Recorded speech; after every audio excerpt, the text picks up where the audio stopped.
forced under duress.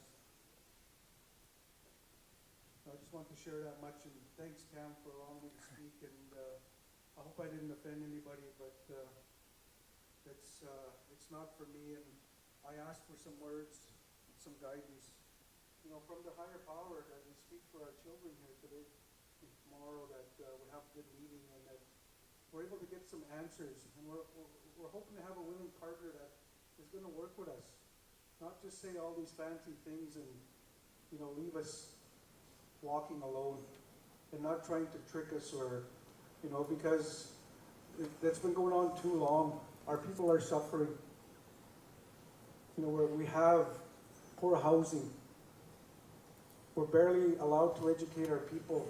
We send 20 kids. We have 130 that apply. So they hold us down. Some of us boil water. Some of us have outdated infrastructure. That's the bigger problem, is the housing. It has to start there. The housing is also a health issue. Alberta Health should be sitting here with us at the table. Shame on them. The province, the federal government. It's about time that they stand up and walk with us and be true to us. So with that, thank you. Hi. Thank you, Chief. So thank you, Chief Desjardins. So humbly want to acknowledge and thank the Chief for his chairmanship role here and speaking in a collective voice. So with that, because of the sake of the system that we have to use in the pandemic world, I'd like to humbly acknowledge Chief Anderson from Beaver Lake. I'd like to humbly acknowledge Chief Watchmaker from Cahiwan, and of course the host, Chief Martin from Cold Lake. And we are being hosted in their traditional, beautiful facilities and lands here. Thank you. Regrets is Chief Hoole from Whitefish and Chief Munoz from Heart Lake. But for the sake of time, we'll begin. And on the screen, ladies, gentlemen, members of the gallery, we also have Jamie Brown, the RDG, as well as Rhonda Labocan from FNIB on the call. So after the presentation, by all means, we'll bring the mic around for questions, for clarity, questions of concern, and the dialogue hopefully will continue with that. So we will now go to Malcolm Johansson from ISK, but if you have any questions, I've been told if you have any questions, you can also text the questions to 780-499-6016. Once again, for the people online, if you want to text some questions for us to ask Indigenous Services Canada, or even any of the speakers for that matter, text your questions to 780-499-6016. I know I sort of sound like a bingo caller. I apologize, folks, but I've been watching that at West Edmonton Mall. So with that, Malcolm, you are live. If you can present your presentation, please, and then the questions from the respective gallery of the chiefs, the DFNAs, will be open once you do your presentation, and thank you. Malcolm?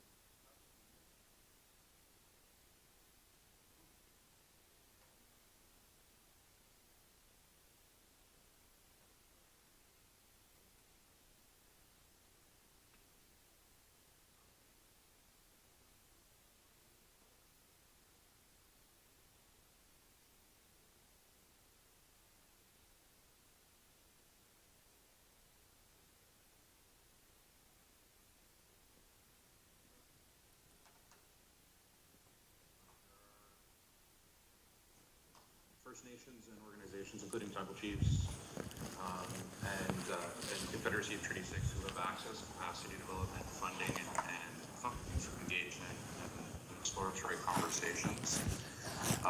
Within the province, there's one First Nation that has already submitted formal notice under the Act. Section 20-2 of the Act indicating that they have their law and they've provided it, and they are going to be taking full control over the jurisdiction and implementation of child services for family. We have a few other nations that have indicated they'll be providing notice in the next few weeks, and numerous other nations that are accessing capacity development funding to do engagement with the community and think about how it is that they'd like to proceed, and if they would like to proceed under the Act, given that it's optional. Other than that, I'm here to take questions. There isn't really much as an update, as at this point it is really up to each individual First Nation to decide how they'd like to proceed, or if they would like to proceed, since there's no obligation or no requirement to do anything.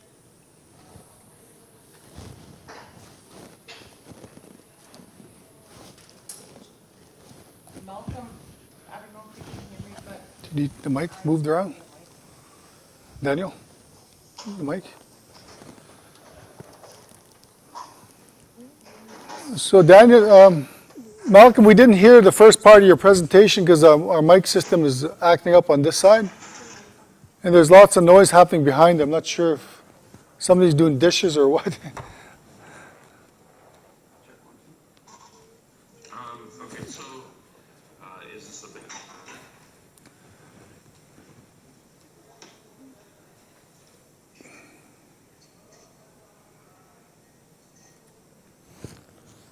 okay. Malcolm, just quick, when you said one of the nations in Alberta has provided notice, how involved was the province with, or how has the province accepted the notice? How are they? Because we have asked a couple times for the province to come to the table, and we still have not been successful in getting them to the table. We're trying to see what type of working relationship, if any, or establish some kind of working relationship with them. So I don't know if IS can help us, or are we on our own in dealing with the province? No, I can, if you'd like, I'm not sure who you've been trying to contact. The person that most of the nations, or all the nations and organizations we've been working with is Gloria Atreides, the Assistant Deputy Minister, and I can certainly indicate to them as well that they're looking, that you're looking to have some contact. When it comes to the nation that provided notice, they did everything on their own, and then they're literally just sent notification to Canada and the province at the same time and said, here's our law, here's we intend to enter, here's our formal notice, and we intend to enter into coordination agreement discussions as soon as possible. That's sort of going through the organizational work right now of coordinating the initial coordination agreement meetings. But they're pretty clear that they'll let the province know when they're welcome to come to the table. But at this time, the conversations between Canada and the First Nation. Well, part of it is Gloria was supposed to attend when we had the other workshop canceled. But what we've been trying to get is actual numbers from the province to say, how many kids do you have in your care, and including the ones that are affiliated. So the child may be registered in another nation outside of Tribal Chiefs Nation, but one of the parents does belong to our nation members. And we've been, since last year, asking them for numbers, and we keep getting told that, well, somebody has to have numbers because you guys obviously for some kids would be billed. So it's just asking, what numbers do you have that really do belong to the number of kids that belong to our nation that have been deemed off reserve? Because I think the nations themselves should have a picture going into this. How many kids they're looking at dealing with? How many families?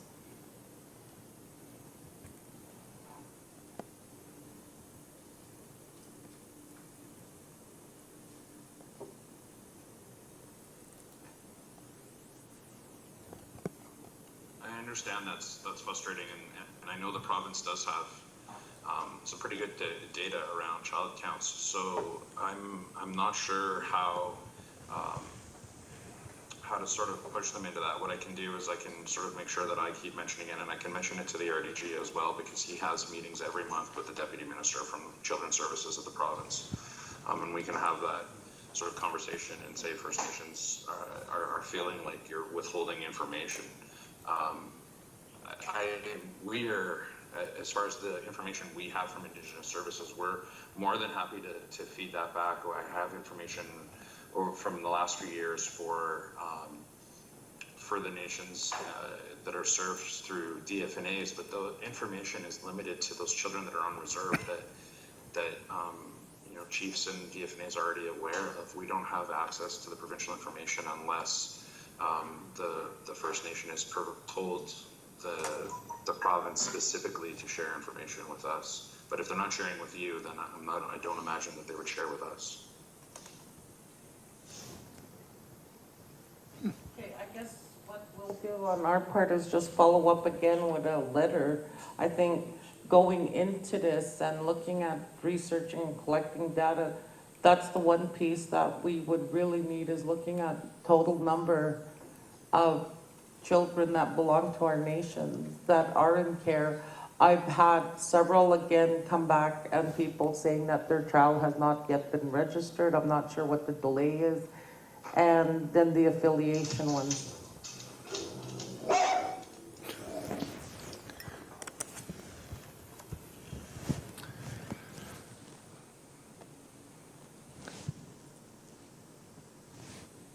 Sorry, my dog decided to yell at a little dog. Sorry, Teresa, beyond the dog, you were just slightly quiet, so I picked up that you were talking a bit about affiliated children, but I didn't actually hear if you had a question. There's issues again around registration. And I noticed COVID happened, but I've got one family who it's an affiliation case, but they have not yet been able to register. And I said, just send the stuff. The problem is that these kids were apprehended prior to registration. So I'm feeling again that the ministry may not be registering these kids, and they should be. They're entitled to be registered. They should be registered. Good. And I don't know how IS can help us in that. Well, we have had, there was, for a while, a trilateral working group around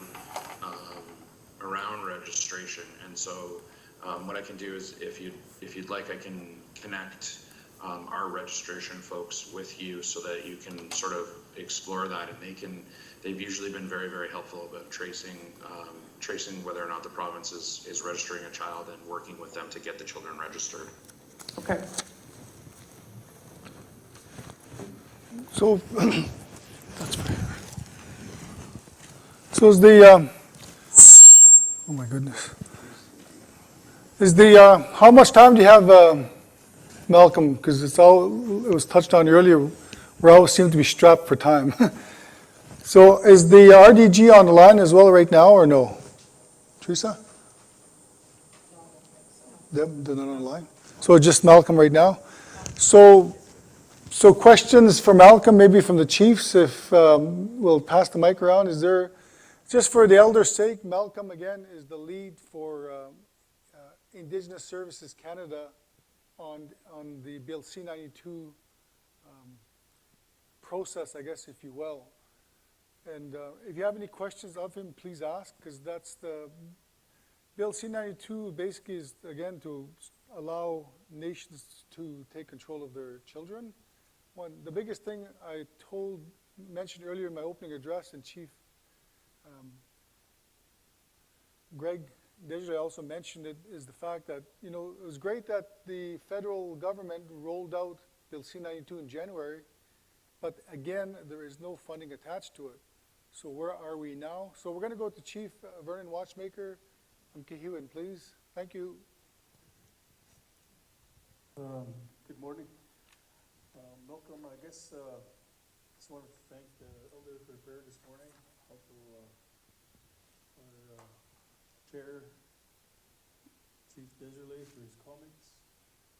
And I guess I just wanted to find out from you if you have any knowledge to date about any treaty-based funding model to this whole transition. Have you heard any of that kind of discussion nationwide with your peers? And I guess this whole transition, one of the reasons why it was some nations rejected was there was no funding attached to it. Now we see Cowessess signing an agreement. And how did they come up with their numbers?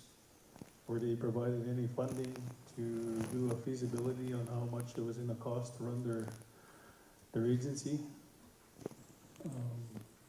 So I guess maybe just some feedback on that and maybe a brief update, but that's pretty much it for me right now, but I have a lot more questions, but you should have a little bit more of an entourage besides your dog there in the background. You should have RDG and people that are maybe a little bit up more the ladder that can answer questions. I thought this was supposed to be online. I know you're limited with what you can say as well, but I'm hoping to have more real discussions with you rather than just things we've heard many times over. So I think we need to really, if we are going to do a really good job for our children, instead of just being another bureaucracy, we really need to make sure it comes from the nation, with the elders. And to me, it's all about that prevention piece. Intervention, you guys, it's been monopolized, like Chief Deserle was talking about. And prevention is a big thing. It can do a lot for communities. But usually funding, unfortunately it took a pandemic to flow some funds. But I don't think that should be the only reason why funding should be flowing towards addressing families that are in that situation. And but yeah, those are my comments right now, and hopefully we can have some feedback from you. Thank you. Thank you, Chief. As far as treaty-based funding model discussions, that's not, unfortunately, that's not my area of expertise, so I can't comment on that. I apologize for that. That would be a question better handled by my colleagues on the field services side or by the RDG if you are having the opportunity to talk to him. When it comes to the funding model around, for example, Cowessess, those are taking place. There is no set funding model because there is an understanding that every First Nation is going to have its own vision for how it wants to undertake these activities, with an emphasis on prevention in the way that works best for their community and their members. So Cowessess has presented a funding model to the department. The department's having conversations and for lack of a better term, negotiations with Cowessess on. It's similar to the First Nation here in Alberta that submitted a notice. They provided what they believe is the funding that they would need to access or to implement their services, and that's a conversation that will take place as well. When it comes to providing ideas around models, it's absolutely, if it was something that you would like some examples of, just to sort of have a place to start from, Chief, that's something that we could look at providing as well and say, here's a few generic examples that some of the First Nations have submitted. We can always ask those nations that have developed something if they would be open to us sharing their their information as well, so that you could contact them directly.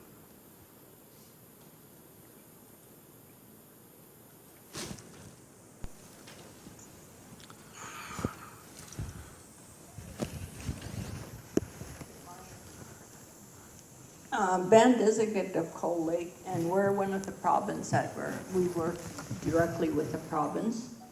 So Teresa brought up an idea, a question of registration of children, and I have a continued issue with that because of workers not registering these children to what reserves. And you mentioned that we would have a direct connection if that be possible. How do we get that information from you, names and contacts? Because that's a medical issue and these kids are supposed to be registered. The other thing is that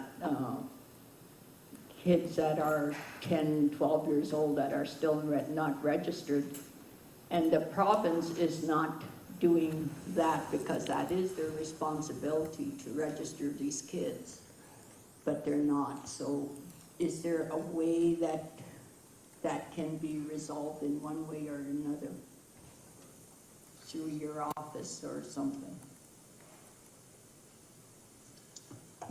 I'm sorry, we had a discussion at the first, for a little bit, or at the end of my last answer and the beginning of that question,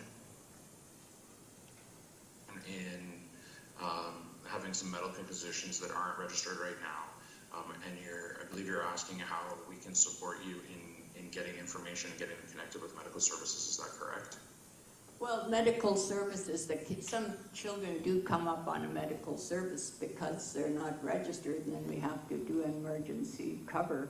But I mean, that's not, shouldn't be that point where, because we deal directly with the province, we're still having workers' issues with not doing their responsibilities. So that continues to this date, and that's been there for 5-6 years, and it's still going on. So I guess that's where, I don't know if we need to have a province provincial meeting with that, or where do we go from there? Absolutely, that's something we can follow up with you on specifically in trying to get the right people into a meeting. When it comes to sort of those emergency points, the Jordan's Principal Program is also a point of accessing services in that sort of immediate emergency position, because that program is open to everyone, whether they're registered or not. So that's one avenue we can try and get you more information on. The other is we can absolutely work with you and have the actual discussion, or try to coordinate a discussion between our colleagues in health and the Alberta Health Services. Yeah, I'm aware of Jordan's Principle, so it's just something that has come up. Thank you. Where's Teresa? My goodness. Any other questions from the gallery? Well, Malcolm from ISK is on the line, please. It's a good time to ask the questions. Where's Teresa? So Malcolm, we've got a question coming up from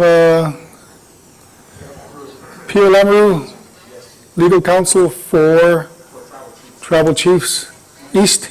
Yes, is my mic good? Hi, Malcolm. My name is Pierre Lamoureux. I'm counsel for Travel Chiefs East.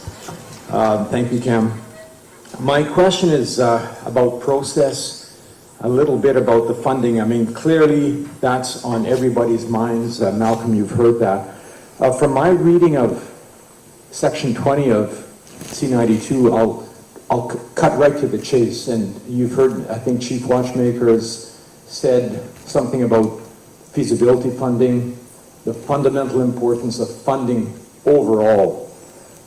Malcolm, when I read Section 20, it seems to me that the legislation is telling us that the only way to start negotiating funding is under a request filed under Section 20 sub 2. That's my reading of it. In other words, get involved, get in line, start negotiating, and that's when you can talk about funding. But I would like to ask you if that is strictly necessary. Is that your sense of it? Or if a First Nation says, we're giving you notice under sub 1, and here's our Indigenous law, can funding be negotiated at that point? And I think one of the important things I'd like to, before you answer, Malcolm, one of the things I want to put out is that I think C92 is clear that it's not all or nothing. That a First Nation can say, we want to try a certain aspect of this first. We want to see if we can properly get it funded, and if it's successful, we can broaden and even make a new request for a coordination agreement. I know that the First Nations in this room, Malcolm, are interested in a test, a pilot, something that we can see if the project works on the ground with adequate funding, instead of putting our hat in the ring for the full meal deal, if I can say that. An example that you've heard, and that is a real dividing line between the federal and provincial jurisdiction, is the off-reserve problem. Where you have children. I understand the fundamental. That's fundamental, to know which children firstly, who are the children out nations have responsibility for to ask for funding about. So my suggestion or question is this, Malcolm. Can the First Nations under Section 21 say, we need a feasibility study. We need funding to see what we can do in the long term and in the short term on a certain pilot, like service delivery to member children and their families. Prevention is also a key concept here in Greater Edmonton, for example. We want to work on a delivery project in Greater Edmonton together with the province. We need some money to study that. Can we do that without going and filing a full request under Section 20 sub 2? I know that's a big fat question. I'm sorry, Malcolm, but I just wanted to give you the flavor of what's on my mind for my client, Tribal Chiefs East.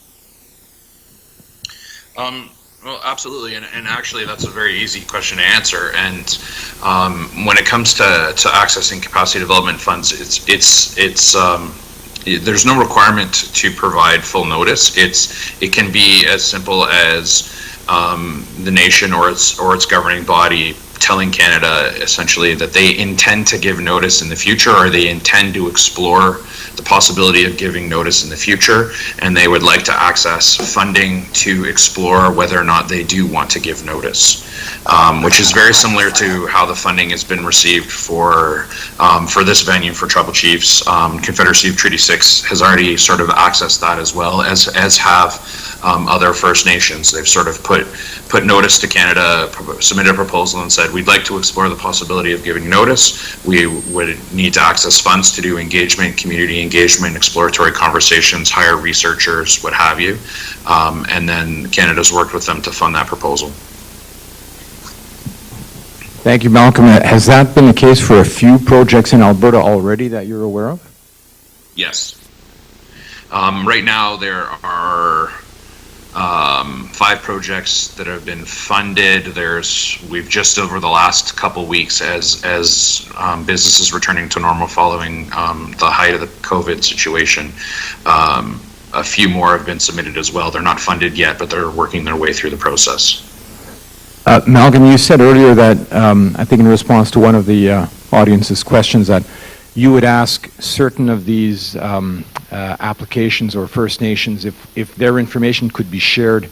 Could you specifically help us connect with those groups that have made those kinds of funding applications so that we can share information and go from there?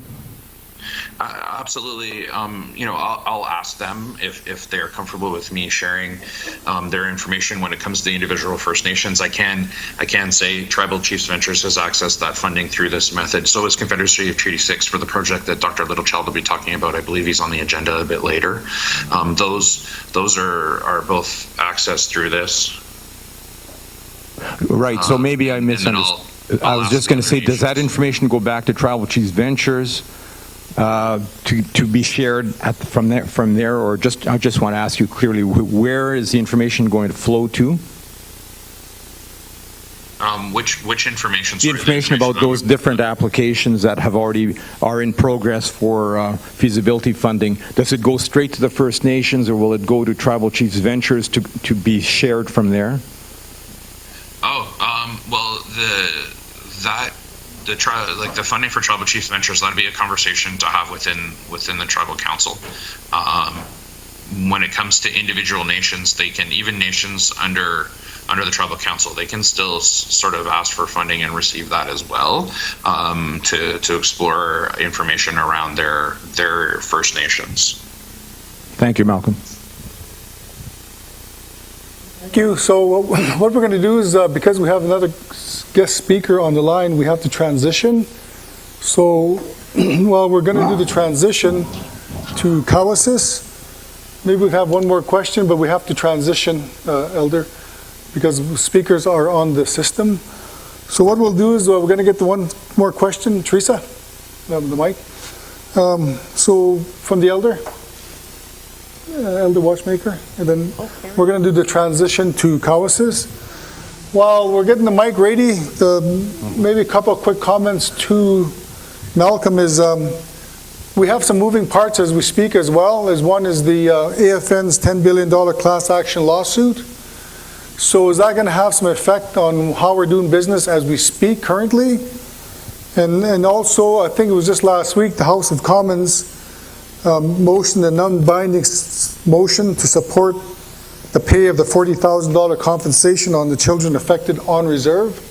So that was, I do believe, last week. So those are moving parts. Is that going to affect how we're trying to do our engagement sessions among our nations, for example? And I understand Valerie Gideon is going to be assigned to begin the talks with respect to the $40,000 on reserve.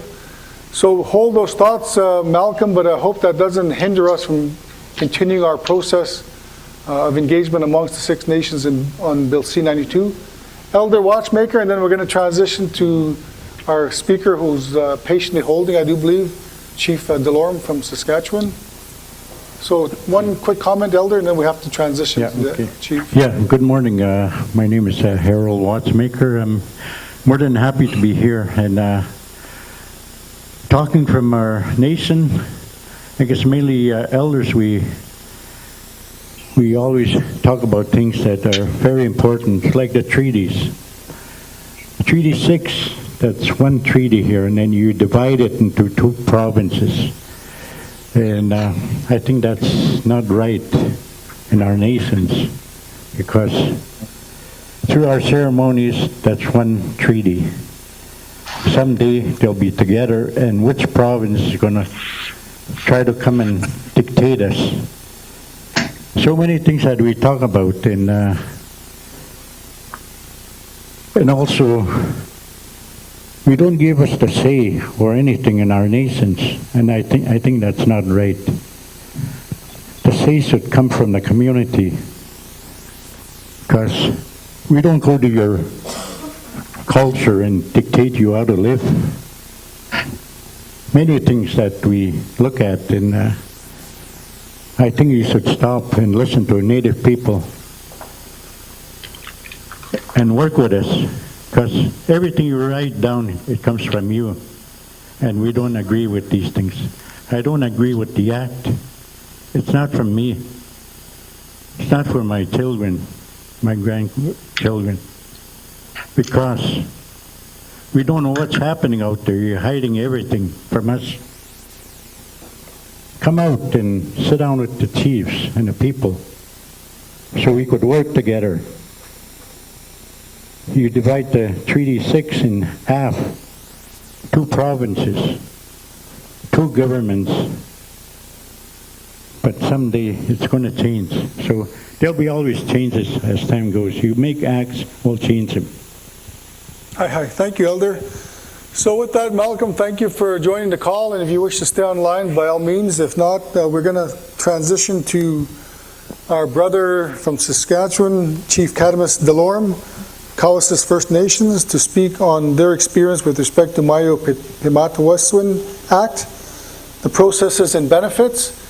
So one of the things we want to do during these sessions is not only to see the best practices happening out there, is to look at it, and some nations might say we want to take this piece out or add this piece. This might be relevant to our nation, this may not be relevant. So here's the best practice by the lead, I guess, Chief Cowessess. So Chief Delorme, the floor is yours. We really thank you for taking the time to join us and give us your experiences. Hi, Rosin. Thank you. Hi, thank you very much. Good morning, everybody. I want to, if there was prayers given this morning, I want to acknowledge the ones that did the prayers. I want to acknowledge the brother that you say, the relationship. That's absolutely what Cowessess First Nation is about. Myself, about here in Cowessess, we're in Treaty 4 territory, southeast Saskatchewan. I'm 38 years old. I guess I should kind of introduce myself in my presentation. I don't really do that. I look young. That's that Cowessess water that we have here that makes me look so young. I got reelected to a second term in April 2019. Absolutely love my duty as a chief, as a servant chief. I went to First Nations University of Canada, so if there's any graduates or family of graduates, of alumni, that university really helped me set my mindset to what we talk about now with the Miyo Pimatisowin Act, with the child welfare, with Bill C-92, and just moving on with what our ancestors and our kokums and mushums have left with us. Before I wanted to become a chief, I had to learn both sides of the coin. So I got my master's in public policy at a school called the Johnson Shiama School of Public Policy, and it really allowed me to understand the bureaucracy, the understanding of how the colonial perspective works. And so with all that, I just wanted to introduce, I have 3 children. My wife Kimberly, three of our children we adopted. They're our children. They do have tummy mummies, as we call them, but I have a 1, 3, and 12-year-old. Just a clarification, can you see my PowerPoint? Because all I see is a wire and a fire escape switch right now. I just want to make sure we're looking at the same thing. Okay. I'm wondering if I could share my screen. Is that an option? I'm a Zoom person, not a Microsoft Teams. So I do have a PowerPoint that I'm excited to share. Let me know if you can see it on your end, and I can just show it, bring it up on my end.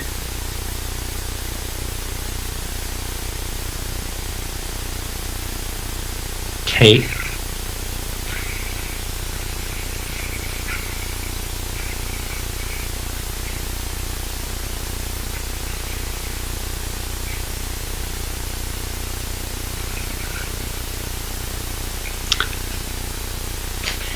Yeah, as you're looking for the PowerPoint, I'll just do a little introduction on Cowessess First Nation. So we are a signatory. We are a treaty relationship with the Treaty 4 territory.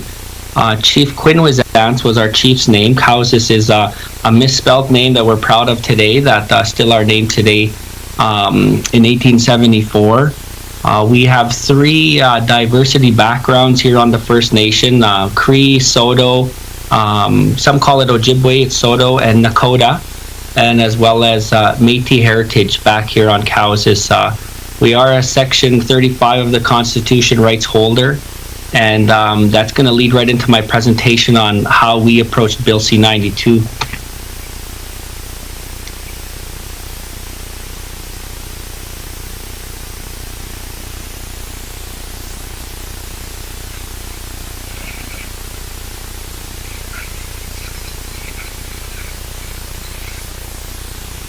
Oh, you want me to email it again? I'm wondering if I can just share my screen. Is that an option? It says I need permission.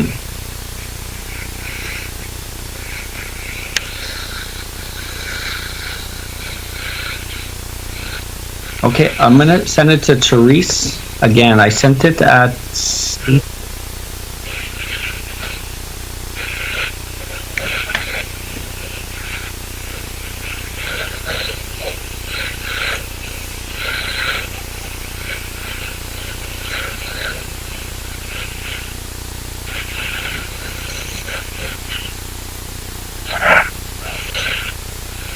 Kate, I just sent it again.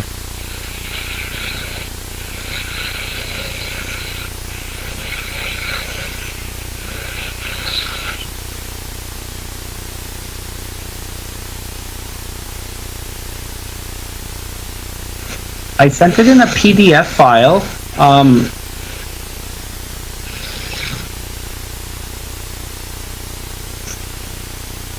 Did you want me to send it to another email? I have it all ready to go right now. Okay, no worries.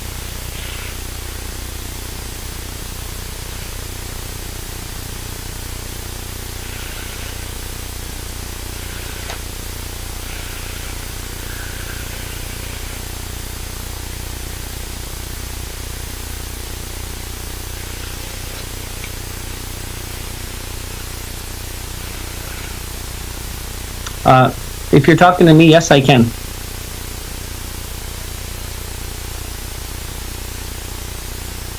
Ooh. Right into file. So where's file? Sorry, I'm not familiar with Teams. I'm looking at my screen right now. I have turn camera off.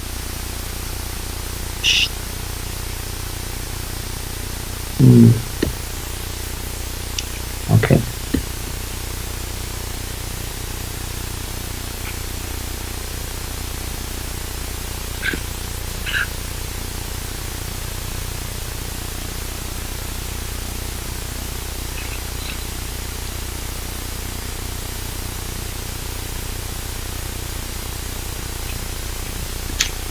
Okay. Okay, we'll figure this out. I could go without the PowerPoint. I just have some pictures that I wanted to show, and as well it has some very key documents.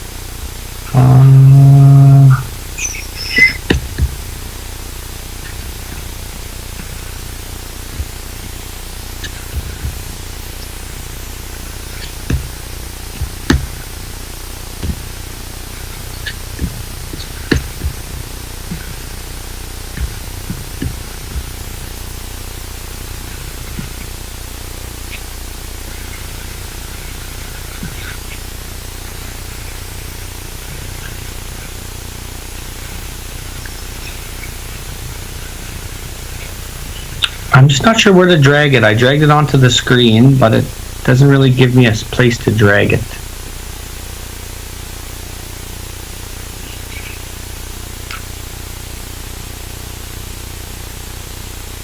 So all I see on my screen is a time. It says 11:08. It says turn camera off, mute, share, more actions, raise your hand, show conversation, and then hang up.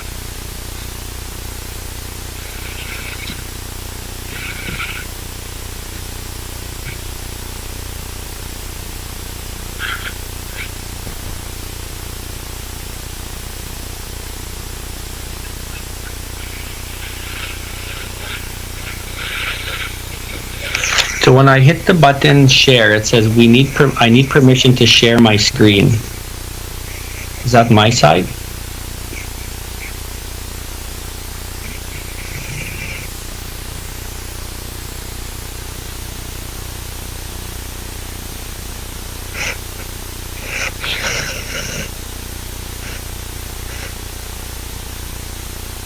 I have my MacBook Pro.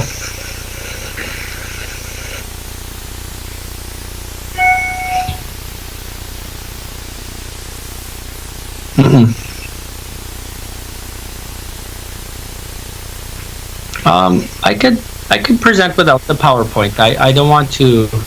I want to make the best of our time. I'm in my security and privacy, but I don't even know what I'm looking for to share this.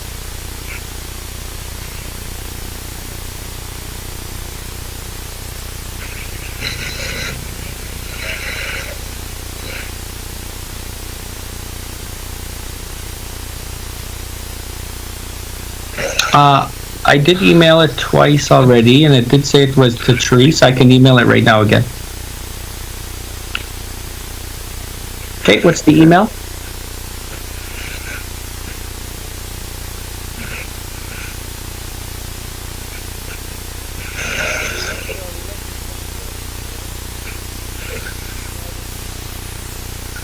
Okay, spell it out for me. I'm ready.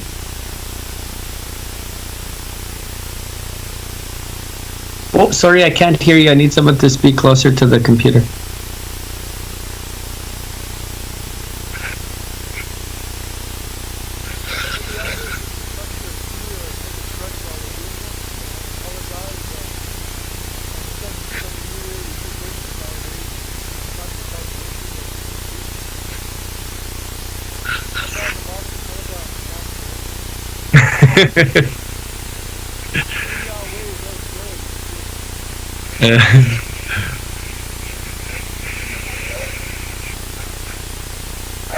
Okay, it said it was sent.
Do you see it right now?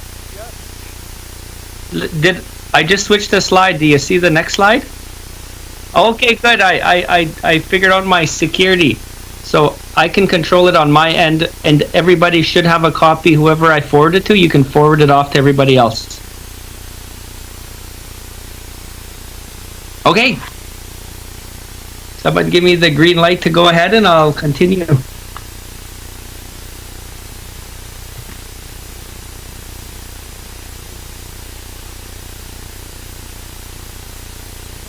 Okay, thank you. Again, good morning. The next 20 minutes to half an hour that I have left, I'm going to present the journey of one First Nation in this country that is moving forward with Bill C-92. The act is what it is today, but when I say Bill C-92, I kind of go back and forth. Just really quickly, here's a picture of 5 of our Kokums back on Cowessess. Our matriarchs. Cowessess has been through a lot, as every other First Nation has been in this country. We have endured the residential school era. We have endured the 60s scoop. We've endured the Indian Act and how it has imprisoned our minds somewhat, and more on and on and on. And you know, everything we do today, including our Miyo Pimatisowin legislation that I'm going to present to you, it is with utmost respect that our Kokums, our grandmothers, play a direct role. And so here's a picture of 5 of them turning sod on our Sacred Wolf Lodge, a 10-bedroom home on Cowessess, that we directly focus on children ages 14 to aging out that are female. We've specifically chose this area of age and gender because one of the toughest people to be in this country is a female and Indigenous, and the Missing and Murdered Indigenous Women and Girls Inquiry calls to action speak to that in the 232 calls to action. So we only felt it was right in doing that. I just wanted to show you a picture of 5 of our beautiful matriarchs. Really quickly, I said this in my opening comments, I just wanted to give you a picture of who Cowessess First Nation is. We are the biggest First Nation in Treaty 4 territory. We're just over 4,300 citizens. 30% of our population is under the age of 19. We have about 110,000 acres of land, so we are a large land base in southern Saskatchewan. A little bit about our legislation leading up to the Miyo Pimatisowin Act. Cowessess, as many First Nations, were empowered by the Indian Act. In 1982, Cowessess exited the Indian Act when it came to the elections, and we have a custom election act since 1982. In 2012, we moved forward with land designation to help us with our economic development, so we exited the Indian Act and made it a little easier there. In 2012, we passed a financial administration bylaw that Section 83 of the Indian Act gives us a little more responsibility on our finances. In 2013, we have a flood claim agreement. In 2019, Cowessess First Nation ratified a constitution. So Cowessess always had constitution, but it was oral, it was ceremony, it was lodge kept.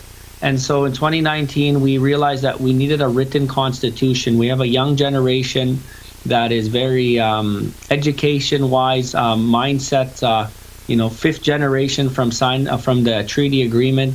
And so the mindset was different. So we finally felt there was a need to write and pass and ratify a constitution. And we did that. And that's very key to our Miyo Pimatisowin Act, because in our constitution, it gives you guidelines on how Cowessess would go about ratifying an act as we did the Miyo Pimatisowin. And in 2020, we ratified our Miyo Pimatisowin Act, which I'll get into more detail. The reason I start off with this is you're going to notice that this slide talks about exiting colonial practices. So this is not really focusing on our inherent rights just yet. I'm going to get to that. This one is about, and why I bring this up is, if you're thinking of 92, if I can give some opinions and suggestions, is, how are we exiting colonial practices? Because Bill C-92 is very inherent wise, and I'm going to explain that in a little bit here. Cowessess First Nation and our inherent sovereignty lies with the relationship with ourselves, with Creator. The word Miyo Wichitawin, human relations, that goes back to time immemorial. Human relations. There was laws between how children were raised in our tribal systems prior to Indian Act. There was no children in care. There was no unemployment. Our tribal systems were sovereign. They had many different, and not limited to, as you see in my second bullet, our jurisdiction, our laws, our courts, our justice, our education. And so we have to kind of remind each other on Cowessess of all the laws that we have, and not just focusing on the dim lights of what happened in the last 60 years, because you can get pretty heavy in conversation talking about what happened in the last 80 to 100 years, which is really important. And the Truth and Reconciliation Calls to Action highlight the importance of what we have to do. But when we wanted to talk about our new child welfare law, we went back in the mindset prior to Indian Act, and we tried to envision how our ancestors would have done it. And so, we focused on social development, economy, language, tradition, culture, and heritage, and all that. And so our constitution that we ratified in 2019, it has our strategic plan, it has a healing plan, and if anybody wants to view it, it is on our website as well. Our relationship with the Crown is important because Bill C-92 cannot go forward without a relationship with the Crown. As a Treaty 4 representative here in Saskatchewan, Cowessess, we have been here since 1889 since we have lived on a reserve land set aside for us. In 1982, the Canadian Constitution, Section 35, is very prominent in Bill C-92. And why I say that is when you send in, if you are at that stage of sending in your direction of Section 20 and 21 of the Bill C-92, the Act, one of the first things that is going to be a check mark in Ottawa for the Government of Canada is this a Section 35? And Section 35 is, First Nations, Métis and Inuit. And, I'm assuming many that are listening, some were there during the 82 discussions. If not, you know very well. But for the ones that maybe just want a little more, there's a documentary called Dancing Around the Table on CBC Documents that very highly talks about how our chiefs at the time defended Section and created Section 35 for us. So Section 35 to Cowessess First Nation is an empty box. And what that empty box means is it's our relationship with the Crown. Whatever we decide to put in that box, that the Crown must respect and work with. And so Cowessess First Nation is filling that empty box with what we feel is right with our treaty relationship. Our constitution is not in that box because the constitution for Cowessess has nothing to do with the Crown. That is for us. And so we never asked Canada's input. We never asked for funding for it. We did it all on our own. So our constitution is 100% ours. But our Custom Election Act is inserted in Section 35 because we want to share that relationship on how we elect our officials. Bill C-92, the Miyo Pimatisowin Act, is now in that box for Cowessess. So every First Nation, from Cowessess' perspective, Section 35 is an empty box for a reason, and it's because it's our onus to our people to start creating our laws that have a relationship with the Crown.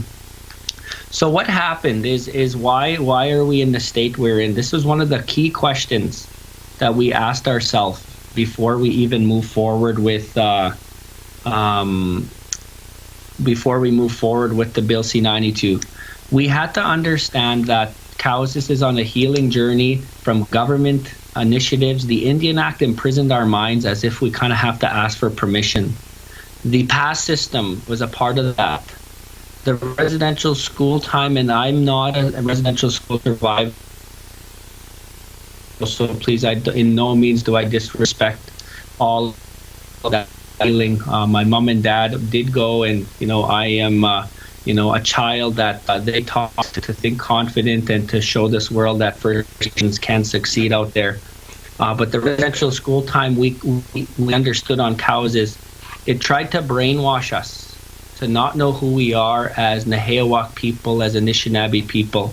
The 60s scoop, took the children away from the parent. So we kind of just had to identify them, like why, what happened. And so to date, Cowessess has 155 children in care that we know of. We're still finding more because the jurisdiction, it's really tough to find the data, but we needed the data to prove that we were ready. The third thing on the third bullet is we never surrendered responsibility to the province. No means did Cowessess ever make a vote, ever make a resolution to tell the province, here you go, look after our children. We never did that. It was just a colonial suppression that happened. And so as we continue to build on our inherent rights as a First Nation, we must take full responsibility. We must own the situation. So those are kind of the mindsets of what happened from a Cowessess perspective. At the bottom of this screen is the timeline. So in 1951, the provinces took Section 88 of the Indian Act and assumed jurisdiction over our children in Cowessess. They assumed it in 1951. So Ministry of Child Services in Alberta and Saskatchewan, we call it Ministry of Social Services.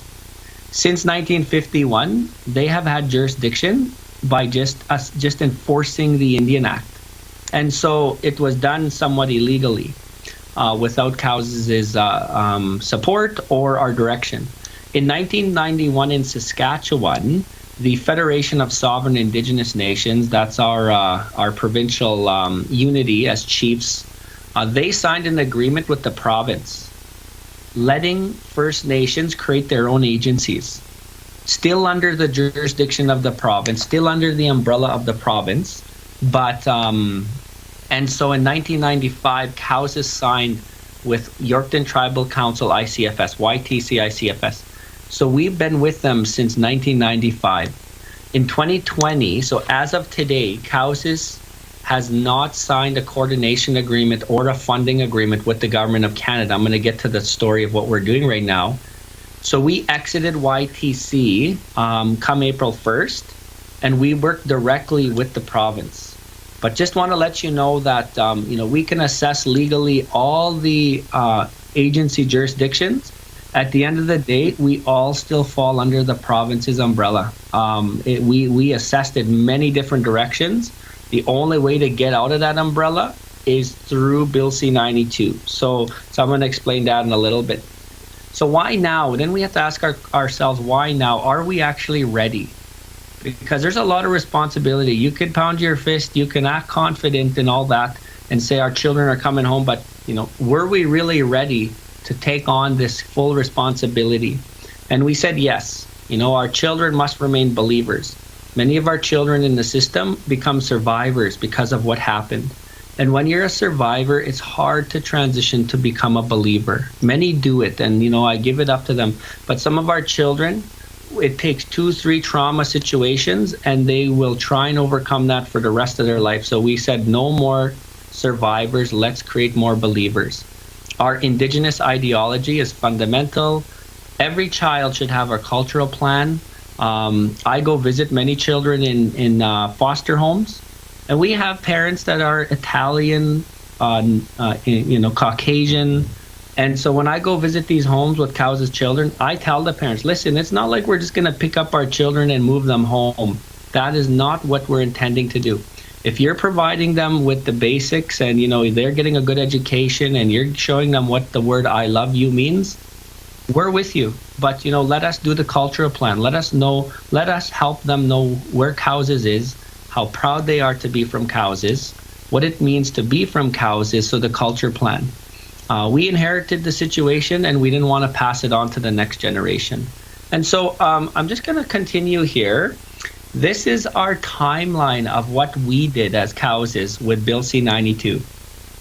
In 2018, Cowessess started kinship rejuvenation. We started inviting our foster parents and our children in care to Cowessess 4 times a year. And we would just do daily events with them. Maybe if it was our powwow, we would bring them into our grand entry. We would have fall events where we'd bring their family and they'd get to meet their aunties, uncles, cousins, kokums, mushums. So it really allowed us to understand how easy this actually was going to be and how people were receptive to it. So those kinship rejuvenations helped us a lot. In 2019, Cowessess got our Human Rights Tribunal decision. The Cindy Blackstock fought for many of us with her team to get back prevention dollars. We were underfunded. We got our first reimbursement back at the end of April, and we used our money to start our Bill C-92, our own money to start Bill C-92 engagement. In May, we got our first money back, so we put money towards it. In June, we created a special committee. It's called the Ad Hoc Committee. We created a special committee. Myrna Delorme, she's from Cowessess. She was in the picture at the beginning there. She's a matriarch. She was a social worker. She's a great kokom now, great grandma. And this has always been her belief. So she's a part of the special committee to oversee this. Councillor Pat Sparvey, our only female chief ever for Cowessess. She's a councillor today. She works at the main table with myself. She wanted to be a part of it. Councillor Richard was a health director before he was elected council. He was on it. Nicole Cook, she runs a place in Regina called Hope's Home. It's to help children with disabilities. She's from Cowessess, and she had not the greatest experience in child system when she was younger. And she's 40 now. She's very mature. And her experience helped us with making sure we get it right. June Drowdy. June Drowdy was once the Minister of Social Services for Saskatchewan. She is one of the original members of the SAS Party, our provincial party that is elected in this province. I called June because she retired.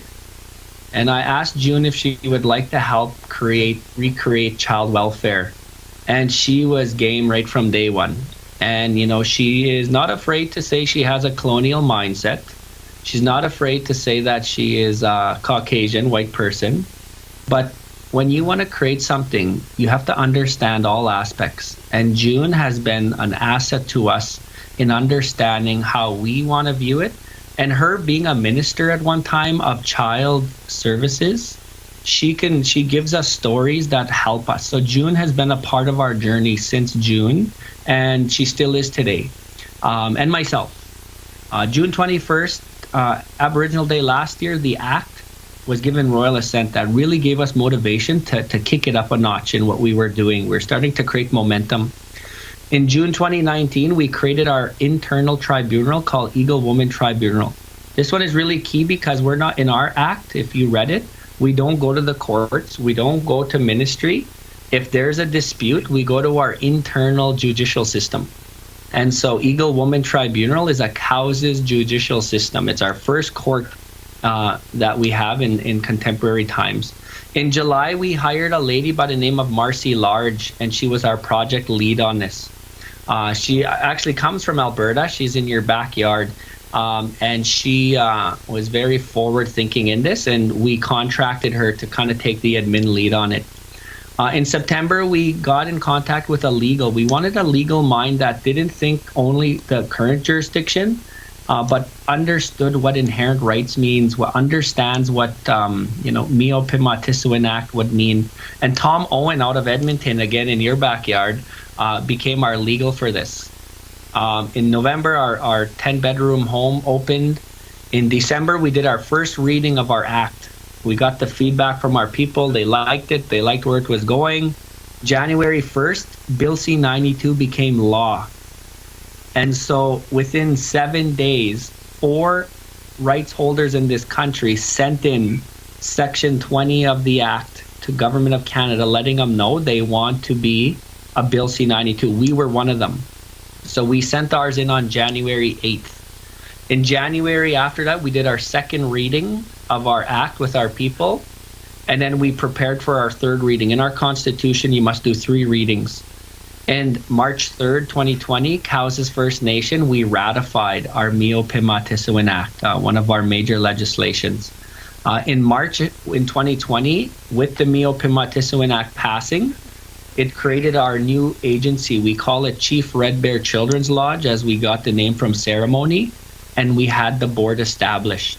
So that's kind of where we are today. There's a lot more in detail. I just kind of want to give you an image of our timeline. Here's a picture the night that our act was ratified. The guy on the right, that real handsome looking dude, that's me right there on the right. In the middle is Chief Pat Sparvey. She's a counselor. She's our only female chief ever elected to Cowessess. And she's been a part of this journey from the beginning, and she's a counselor, sits at the table with me. And on the left is Marcy Large. Marcy played a key role in the admin side of leading this. On the left side is a cover of our act, and I believe everybody does have a copy. If not, I did send, there's a copy. We identified 6 areas that we needed to focus on to get this to fruition, to get this to reality. Number 1 is we had to establish jurisdiction. Then we had to build our capable institutions. Then we had to identify our strategic priorities. Then we had to develop policies and bylaws and then implement. So I'm going to go through each of those in detail. We had to establish jurisdiction. We took our constitution and said this gives us all our inherent rights that we need to do. So we followed our constitution from front to back in establishing the Miyo Pimatisowin Act. As the CFS Act, it says there, I mean the Miyo Pimatisowin Act. We then had to meet with provinces. I met with your minister in Alberta. I think her name is Schultz. I might be saying her name wrong, Minister of Child Services. And she was pretty receptive. You know, I don't promote or I don't, show that I'm a party supporter of anybody. But as a chief, I must work with everybody regardless. That's my role. So I met with your minister in Alberta. In the picture on the right is our Minister of Justice and Attorney General in Saskatchewan. And so we met with him. We met with pretty much entire ministers one at a time. On the left side is June Drowdy.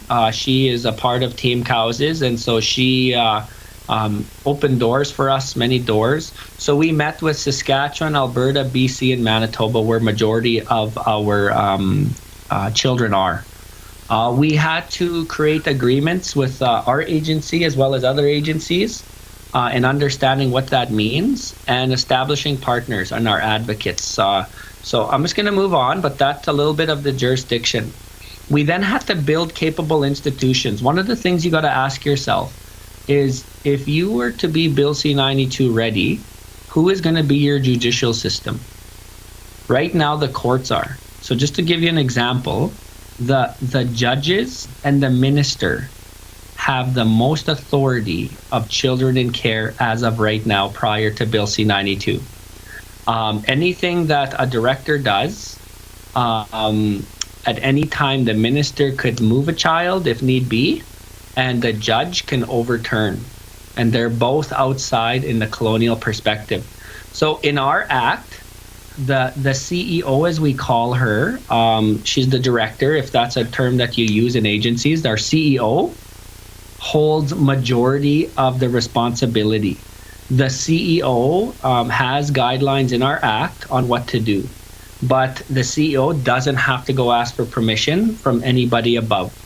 In our act, there is ways that if someone wants to call fairness, that you can move any decision that was made by the CEO to the Eagle Woman Tribunal.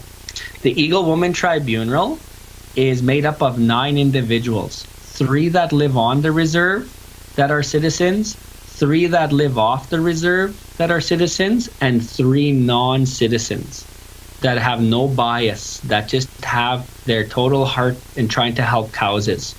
And so here's a picture of the Eagle Woman Tribunal and the ad hoc committee. We've met a few times in regards to understanding the role that we each play. And so we feel we're doing this right. It's all in our legislation of our Miyo Pimatisowin Act. The next thing we did is we had to make sure that we're not going to cross over into services. So we really assessed our First Nation administration, our programs and whatnot. And then lastly, our entities. We got business entities, we got a housing, we got many different entities. So we just made sure that our institutions internally were capable. This is an internal thing. So this is the House ready to empower Bill C-92? We then had to focus what our priorities are, because there's so much in Bill C-92 and child welfare, we'd overwhelm ourselves. So we focused on 3 areas. Investigation and intake. How can we reduce the 30 days to 10 days? Can we do that? And we feel we can. Child protection. The reason, if child protection only comes in if prevention fails. And so we really spruced up our prevention. And so the third one is prevention and resources. And so we identified in the red some of the things that we found that are current in the current system. Investigation, empowering the family is very minimal. There's a difference between off the reserve and on the reserve. And just to let you know, in Bill C, in our act, coast to coast to coast, any child apprehended is deemed to be apprehended under our act. Doesn't matter if they're on the reserve or off the reserve. The next thing is we had to understand our strategic priorities. This is a governance breakdown of the Chief Red Bear Children's Lodge. So where it says Cowessess Child and Family Services, that's Chief Red Bear Children's Lodge. We have a board of governors. They're made up of 9 individuals, 4 from Cowessess and 5 are not from Cowessess, but they just have top quality to help us. We just finalized our CEO. And so you'll notice in our director of prevention, we have a lot. We got life coach, because we say that if our children wake up and watch their kids get ready for work, our kids will live to understand that they need to work one day. So we really focus on families. Fee for service on the right side, that's because you're going to have if children are apprehended, say a child is apprehended in Edmonton or maybe in Cold Lake, and we don't have a social worker up there from the Miyo Pimatisowin Act. We would pick up the phone, call you, ask you if you would help us, and then we would get invoiced from you. That's where fee for service comes in. And so that has to be in your budget. And then lastly, protection. It has to happen. But one of the things we did is we trained 6 COCOMs, 6 grandmothers, that when we do have to apprehend, the COCOMs, if we feel the situation is right, will go to the home. No social worker, no RCMP. The COCOMs will walk inside and sit with the parents and tell the parents that they have to go with them, and that 2 COCOMs will stay in that house. So those kids can sleep in their bed, wake up in the morning, jump on their bus, and go to school, to not enhance the trauma. And so that's how we're addressing protection. We're doing it in a way that has no more trauma added to it. So just to kind of let you know how our priorities, we had to create new policies and bylaws that are focused on the Miyo Pimatisowin Act and not on current jurisdiction. So here's a list of many of our policies and bylaws that we created. And then implementation. Timeline. Right now, we are in exploratory discussions with the Government of Canada and the Government of Saskatchewan. And so we are not in coordination discussion as of today, but we are getting to that stage. There's certain things in the Act that I wanted to highlight. Number 3 is the purpose of our Act. Affirm the rights and jurisdiction. Everything is about rights and jurisdiction. You know, unfortunately, we live in a time and era where we have to affirm our rights. Some of the colonial perspectives still don't accept our rights, so Cowessess has to focus on affirming our rights. And so everything we talk about is affirming. We set out the principles applicable to the interpretation of this Act, of our Act. So number 3 talks about that. 4 is the rights and jurisdiction, affirmation. It talks about creation. It talks about how in time immemorial, it talks about our Eagle Woman Tribunal, our dispute resolution. It talks about the Charter of Rights and Freedom, and then the scope of what our focus is. 6 is a really interesting one, principles and requirements. These are discussions that I would, if I can, give you ideas as to takeaways, is ask your supporters, ask your citizens, ask your council, ask your elders what these mean. What is the best interest of a child? Like that, those are things we had to redefine. What is really the best interest of the child? The next one is, what is substantive equality? What does it mean to make sure that nobody falls through the cracks? Like, we had long discussions about these. Priority to prenatal services. I put this one in there because I disagree with this one, but this was one goalpost that we couldn't move. One of the things in Bill C-92 that I can maybe a little bit criticize is you must fall within the Charter of Rights and Freedom. That's the only stipulation that's thrown into 92 that does not have any movability. You must comply with the Charter of Rights and Freedom. It says that in Bill C-92. And so I'm going to talk about prenatal. In Cowessess's perspective, when a child is in a mom's tummy, in our custom laws, that child is the tribe's responsibility. With Canada and the Charter of Rights and Freedom, we have no rights to that child until that child exits the mother's womb. The mother has rights, as women do. I'm not discrediting that, but I'm going to give you an example. A mother's using drugs, a mother's drinking, and there's a baby in her tummy. There are rights that we cannot interfere until that baby comes into this world from her womb. And so prenatal services, we couldn't put that in our act, that we had responsibility of that child before it came into this world. And I'll give another example. My wife and I personally raised 3 children. 2 of them were born addicted, and I directly, personally get to sense what a 3-year-old that was born addicted and the challenges she already faces. And so how do we create believers when we can't do much until the baby comes out of the womb? So we put in our act prenatal services, meaning that we will fund a mother if we find that there's a high risk that the child might be harmed while in pregnancy. We don't have this set up yet, but this is in our plans, to provide the mother with a home. We'll support the home, we'll pay for the home, with the stipulation that the mom cannot use. The mom will give her services, we'll provide her everything we can.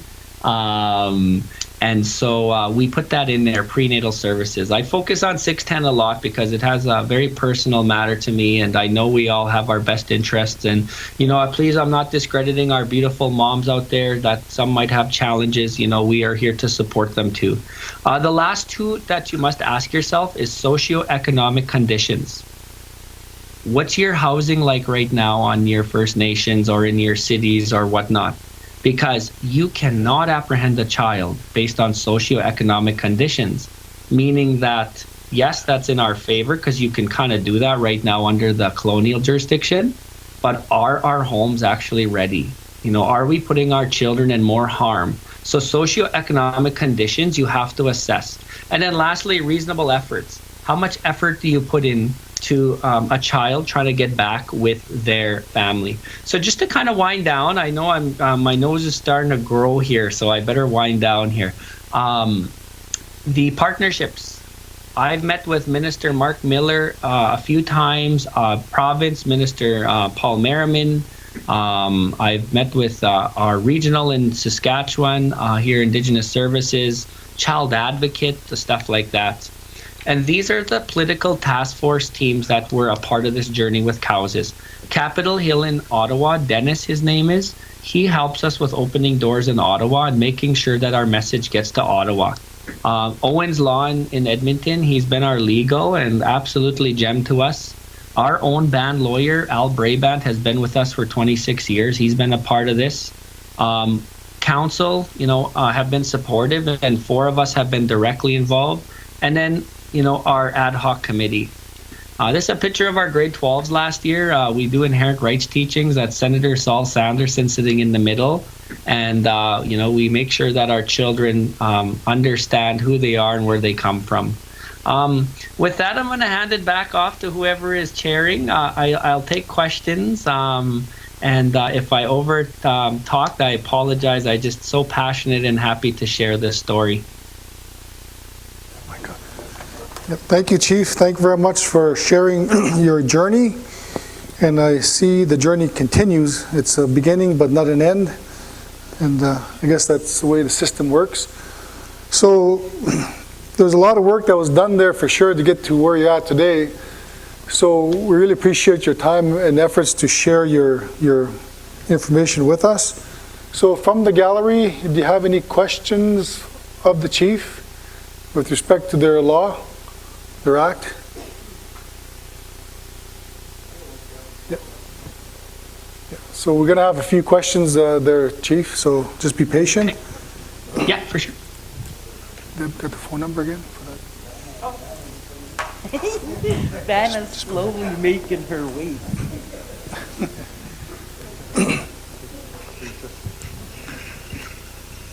So thank you.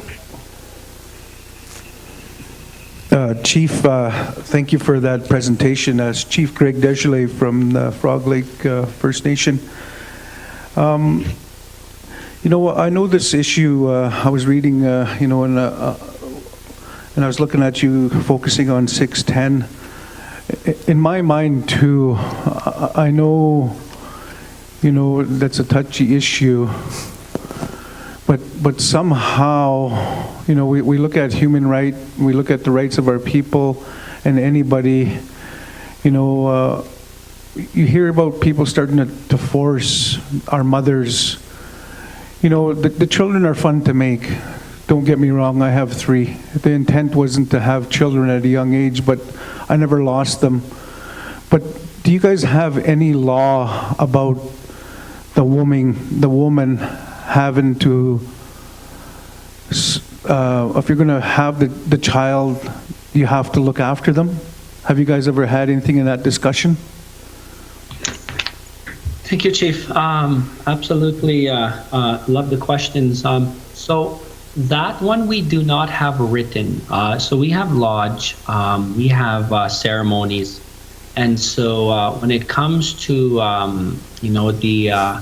the questions about, customs and traditions, that's kind of the term we use. And it's very broad, customs and traditions of Cowessess First Nation. We're at this stage of discussion right now. We created an elders council and a youth council, and so our youth council, talk about the the rights of a child, the rights of a youth, and with the question that you have, I would turn to my elders council and have a discussion there with them. With the understanding that they're learning as well how to adapt to, thinking outside the Indian Act. So, Chief, without giving too long in my answer, those are not written. Those are conversation and lodge that we would go to at this time.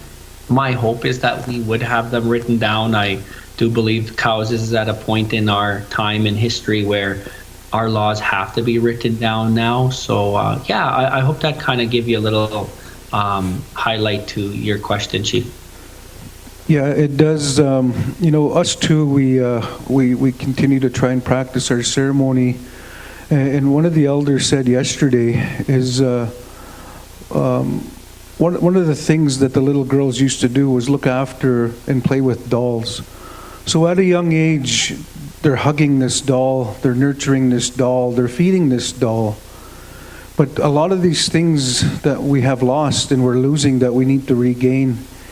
And I think that I like your opinion and the straight out fact that housing is an issue on every First Nation. And that's what I'm saying too. We're not any better than the current system if we're just going to take children out. And don't get me wrong, I have to wear the hat like you, many hats. You grab your bag of hats out the door when you leave to work. You have to look at the children. If mom and dad are using, yes, let's put them into a safe home. Let's put them into a group home. Many people don't look at group homes as being, I think it's a good secondary outlet, but we have to have even childcare. I know some nations take out mom and dad, it's a big, broad gamut of cogs on the wheel that we have to be able to improve the quality of life of our people and our families. I think what we did in Frog Lake with the help, I know tribal chiefs, they did help us with one of the lodges, but we repaired 7 sweat lodges because we had to back it up. We had to back it up and go to the hurt and have our people come out together, because money will only take you so far. Money will divide your people. You can't smudge with your money. You cannot eat with that money. Mind you, if it's used in a good way today, you need so much. But what I've known and what I go by is ceremony, because you hear it, and a lot of people won't know what we're talking about when you get these answers from the spirit world. They're telling us our ceremony is going to take you over there where it's brighter. So I want to thank you for your presentation today, and I think we have to be brave, but I think a lot of times, we've been tricked, and I want to say, I commend Cowessess, and to even read in what you said, you guys escaped from the Indian Act in 1982. So that was good to hear. So I want to thank you, as the board chair, for your presentation. Thank you. Thank you. Thank you. Thank you, Chief, the Chief. So is there any other questions from the gallery? I see you got council members that are in attendance as well. Maybe from east, west, if you have any questions. So, council member. Good morning. My name is Former Bernice Chief. Marshall. Thank you. Council member. I have listened to the mothers in this community. At this time and point, we had incidents where babies were taken as soon as they were born. So in saying that, I was thinking maybe as a nation, we should put some kind of law or act in place to prevent this for the future. And the second question here I had was about midwife. I remember back in the day, the elders used to talk about midwifery. So in saying that, maybe we could have some kind of program again for midwives. That's all I have to say. Merci. Merci. Thank you, Chief. Thank you. Could you repeat the first question? Just someone by the mic. I think I got it. The second question I kind of got, just so I can answer correctly. Okay, the first question was that a baby was apprehended right from the hospital as soon as it was born. Yeah, thank you. In Saskatchewan, we call that birth alert. There's something called birth alert, meaning that the ministry are already ready to intervene. As the mother was identified as a high risk, and so we learn this from the ministry, the colonial perspective. With our act, that cannot happen. We get prevention to help with the mother, and we are going to address it differently. So if your question was on our current laws, it really wouldn't matter on current laws because the jurisdiction of the provinces is still colonially empowering. But when we ratify our act, when we did, and then when we sign our coordination agreement, that is not even an option. Unfortunately, some of these practices are going to have to continue for the best interest of the child. I don't mean to be so direct, but if that child has to be, maybe not in the mother's responsibility for the best interest, we're going to do our proactive to use our customs and traditions to not make it so traumatic. Maybe include the COCOM throughout the entire process, have our COCOM's council help with it. When it comes to the midwifery, absolutely, I just love hearing those old stories of COCOM's running over to the next house with a scissors and a towel, and I just laugh at the old stories because I was born in '82, so I'm kind of always at a hospital around, so I don't know the tough life that some have endured.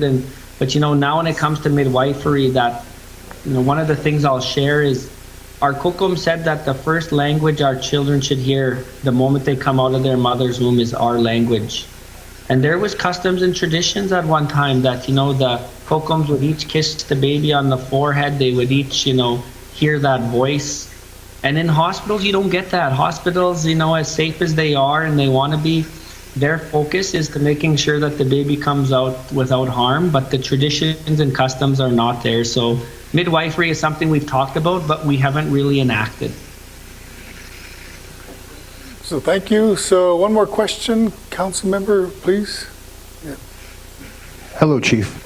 Thanks for the time. My name is Clifton Cross, Frog Lake First Nations. Actually, I was curious about the 10-year agreement and how Cowessess went about that process. Was it accepted, adopted, or was it put aside to actually move forward on this? Before you answer that, though, us in the Tribal Chiefs Family Services, East and West, have gotten together, and I really appreciate the presentation that you just went through today. You almost set out basically a guideline for us to pursue. And each of those items we've been bringing over and rolling through discussions in detail. And it's really nice to see that someone's gone through that, who we can actually reach out to. Hopefully you're offering that, and you're giving us a lot of resources to reach out to as we go forward. And I really want to applaud you for formulating the elders group and the youth group, which is also something that we want to pursue. With Frog Lake in particular, we suffered a loss in December with our reunification building being burnt down. And it was, I'm a brand new member, only a year and a half in the board, but I've seen great things happen. We met with the province, the off-reserve initiative that we've had, been a part of, working with the province and the feds for, it's been years now, some say 25 plus years, trying to get that initiative started. So the reunification program, or the house, the unit that was lost to us, the purpose of that was to do just that, is to bring the families together, much how you described in your presentation. I'm bringing up those out of the box thinking maybe actually it's best practice other places, but we're just trying it. And I just wanted to see if you had any advice on moving forward with off reserve and our reunification plans. Thank you very much for the question. I just to make sure I got the questions right, you asked about the 10-year, I believe it was the funding grant is what you were mentioning, although maybe I heard that wrong. And then your second question was about, sorry, maybe you could, someone could repeat just maybe a 10-second of the second question so I can answer it correctly. It's the off reserve initiative. So we only are allowed our jurisdiction within reserve, no funding for off reserve, no ability to step outside of our jurisdiction. Yeah, absolutely. So I'll start off with I believe you're talking about the 10-year grant. So the 10-year grant Cowessess is initiating, and I'm going to speak very open and honest as I like to do, and I put my shield down, and what I say is very direct sometimes, but I have a council of 8. So I'm the chief, and I'm speaking to the choir as we know how our governance works. Not all council agree with everything that we're doing. I just want to mention that we're, we agree to disagree, but we are united. We don't have, set quorums and stuff like that. We speak the truth around our chambers. We make decisions and we stand by it. The 10-year grant is one of them. The fear of unknown of the 10-year grant. I'm a 10-year grant fan because I love looking 10 years into the future. Right now, under the current funding agreement, you can only look 1, 2, 4 years at a time, and usually they're election to election, so it's really tough to think long term. The reason I would like the 10-year grant is because, and we're working towards it, we are working towards it, is if you become a 92 band or agency, you're going to be given like $18 to $20 million. And you got to understand how that money works. And, for some, that's not too much, but to us, that is above what we normally get. So the 10-year grant would allow us to know how to cross over dollars and make sure that we follow the legalities of it. There's less goalposts and more for us to use our dollars where we feel is right. Where these current funding agreements, education must stay with education. SA must stay with SA, and so with a 10-year grant, you have more flexibility and customing to your needs and demands, as well as the legalities. I hope that kind of addressed your 10-year grant. So we are hopefully 6 months from getting there off the reserve. This is a bill that is going to change the mindset of the money we get and our responsibility. Ours is coast to coast to coast, meaning that any child in protection or prevention, our family, we are responsible for. It says that in our act, any child apprehended is deemed to be apprehended under this act. So we are working with provinces. We're working with support services, after-hour services to understand how this would all work. And fee-for-service is really key. We're going to identify every city or area where we have more than 20 families. We probably need 1 permanent worker there. So we're probably going to have a couple sub-offices, but hopefully we can, if other First Nations start 92, maybe we can share these resources and economies of scale. So, we're hoping to shed light on the opportunities as well as help others establish theirs. I hope that kind of answered your question.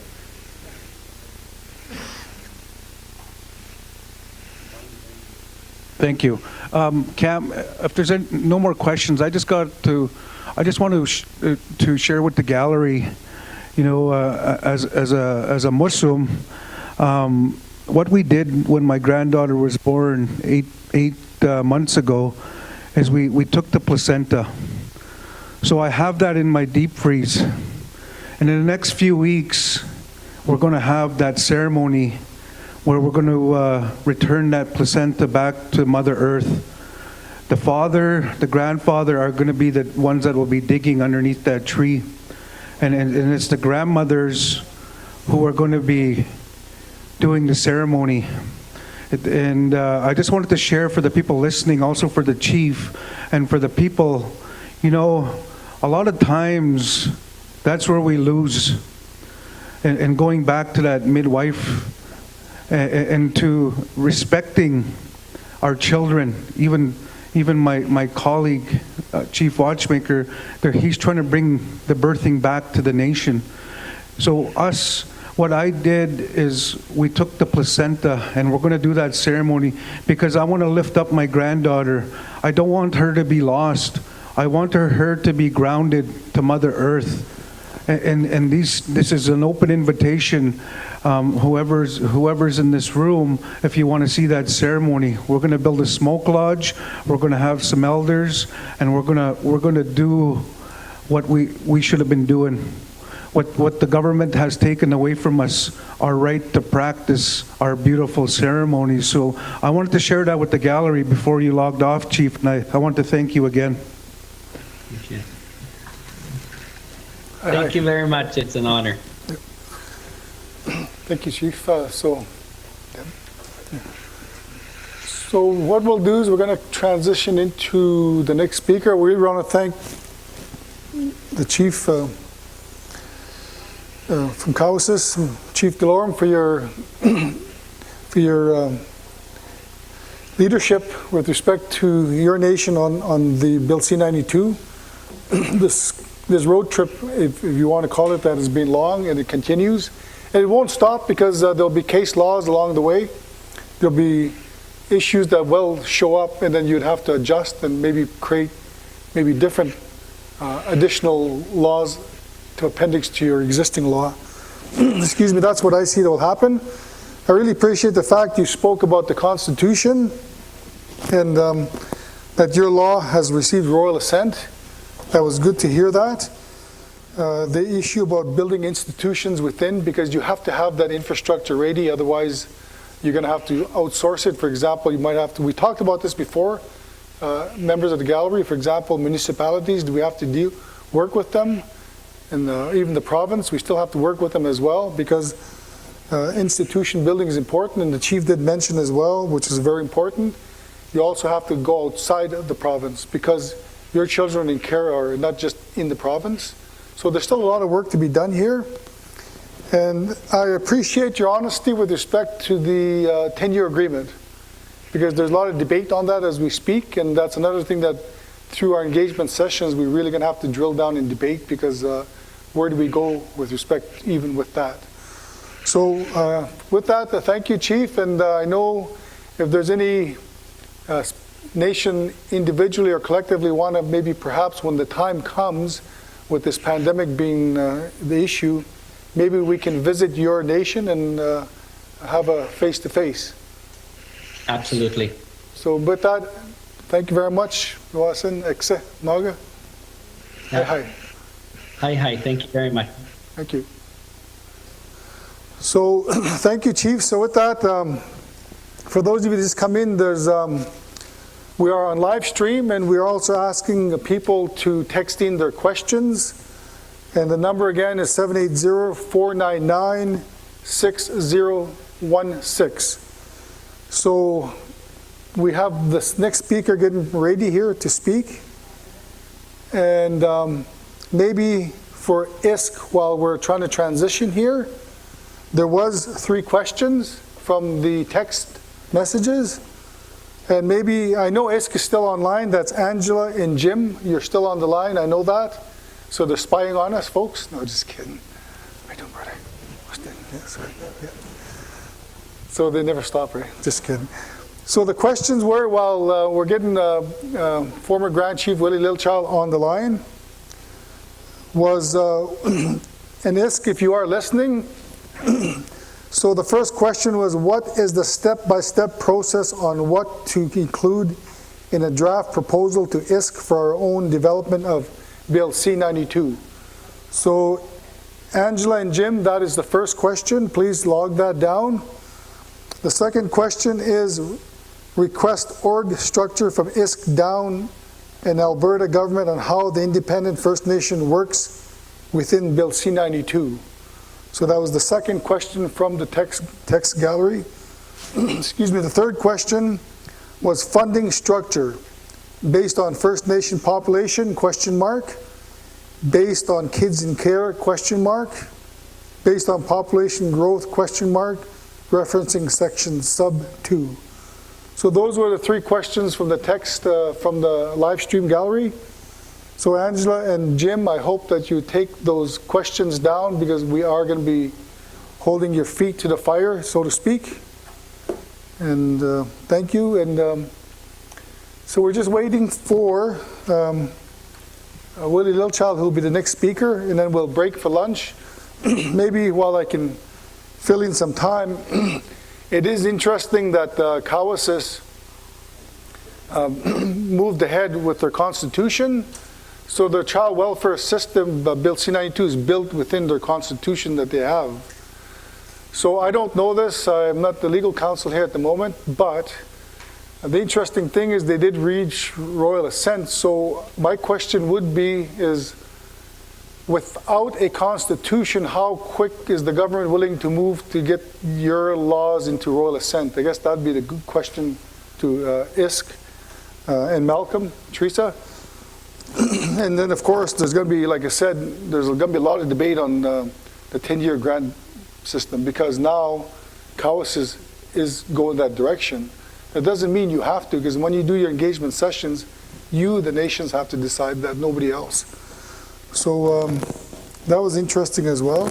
And the last one that was interesting as well was the Bill C-92 must comply with the Charter of Rights and Freedoms, the COR. So that's another interesting component. It must be Charter of Rights compliant. So are we ready there, Daniel? So Willie, are you on the line? Yeah, they say they can see us. They can see us, but they can't speak? Oh, there he is. Willie, Grand Chief Willie, are you on the line and are you able to speak? Can you hear us? Danse, Kayas, we are here. Logistically, we can see you, but we cannot hear you. There you go. Oh, there we go. Awesome. So thank you, Bobby. It's good to see your face again, although you're sort of on the side, but we can still see your hair and your glasses. Just kidding. So welcome, Willie, and appreciate your time to come on the call. And of course, Willie being known as the chief of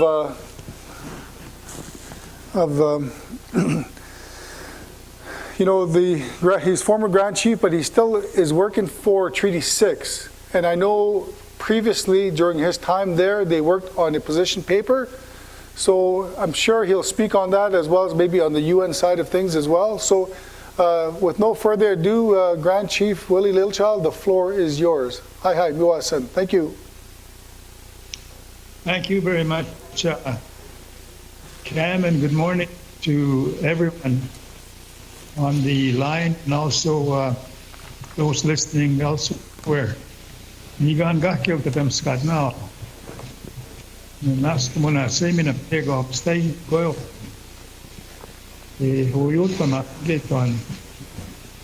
And some against the basically with the heart akik. Was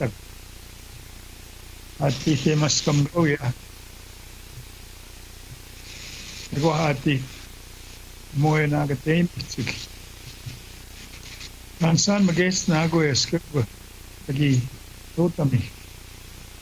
I just bring you greetings in my language to honor the topic that you're discussing this morning. Very, very important.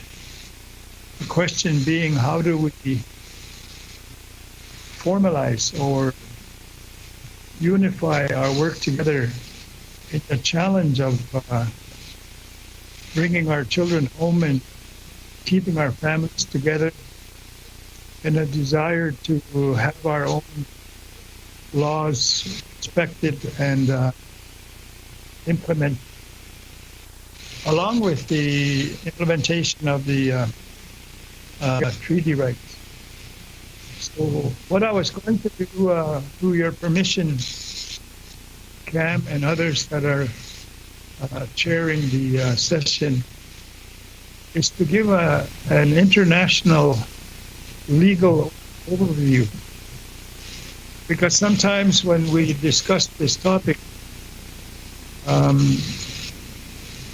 the international perspective, which I find is very helpful and should be considered as a point of reference in our work. And I thought I would just remind us what has happened internationally directly on the topic that we're discussing, which is child and family wellness.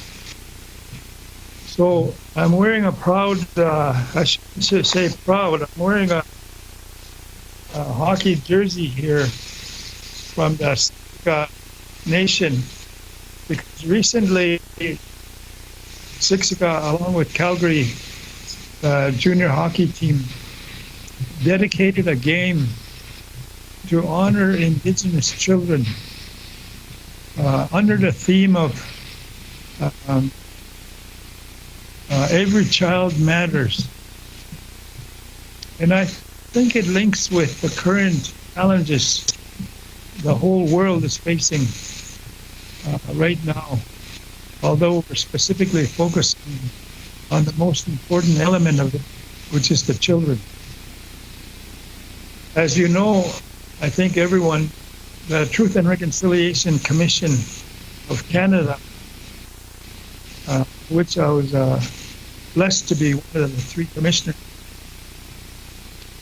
also looked at this question of over-representation of our children in the child welfare system, and how can we bring our children home. So the calls to action that the Youth Commission eventually decided on, the first 5 were actually on children.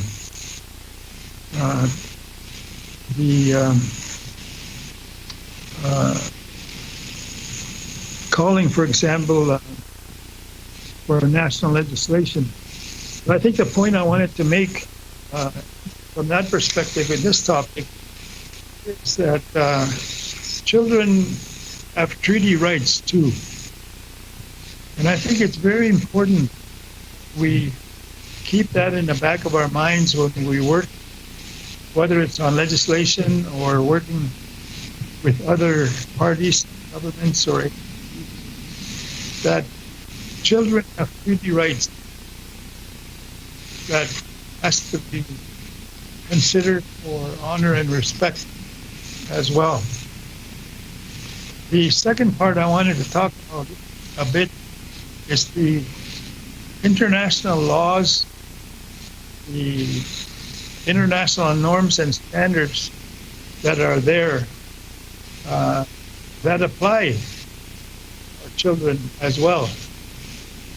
And in looking at my old notes, I noted I gave the first speech of the United Nations in front of the Committee on the Rights of the Child to bring attention to the world about the situation of our children here in Canada. And that was actually in the year 2000. So it's been on the international agenda since then. And in fact, I've chaired 3 meetings of the Committee on the Rights of the Child myself, trying to advance the protection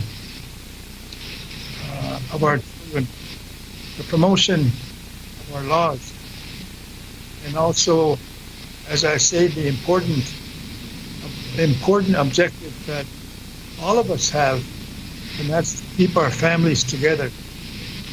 So there's been a lot of international discussion in that area. And the first one I wanted to reflect on actually is the treaty aspect. that the UN Declaration on the Rights of Indigenous Peoples, the Convention on the Rights of the Child itself, the Organization of American States, the OAS Declaration on the Rights of Indigenous Peoples, the ILO Convention number 169, and the Committee on the Elimination of Racial Discrimination. This is the framework of the international law that I think would help us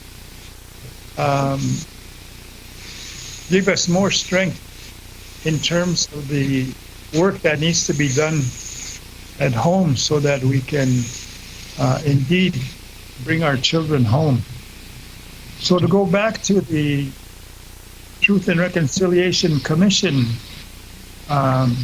call to action number 4, and I'm going to read just to remind us.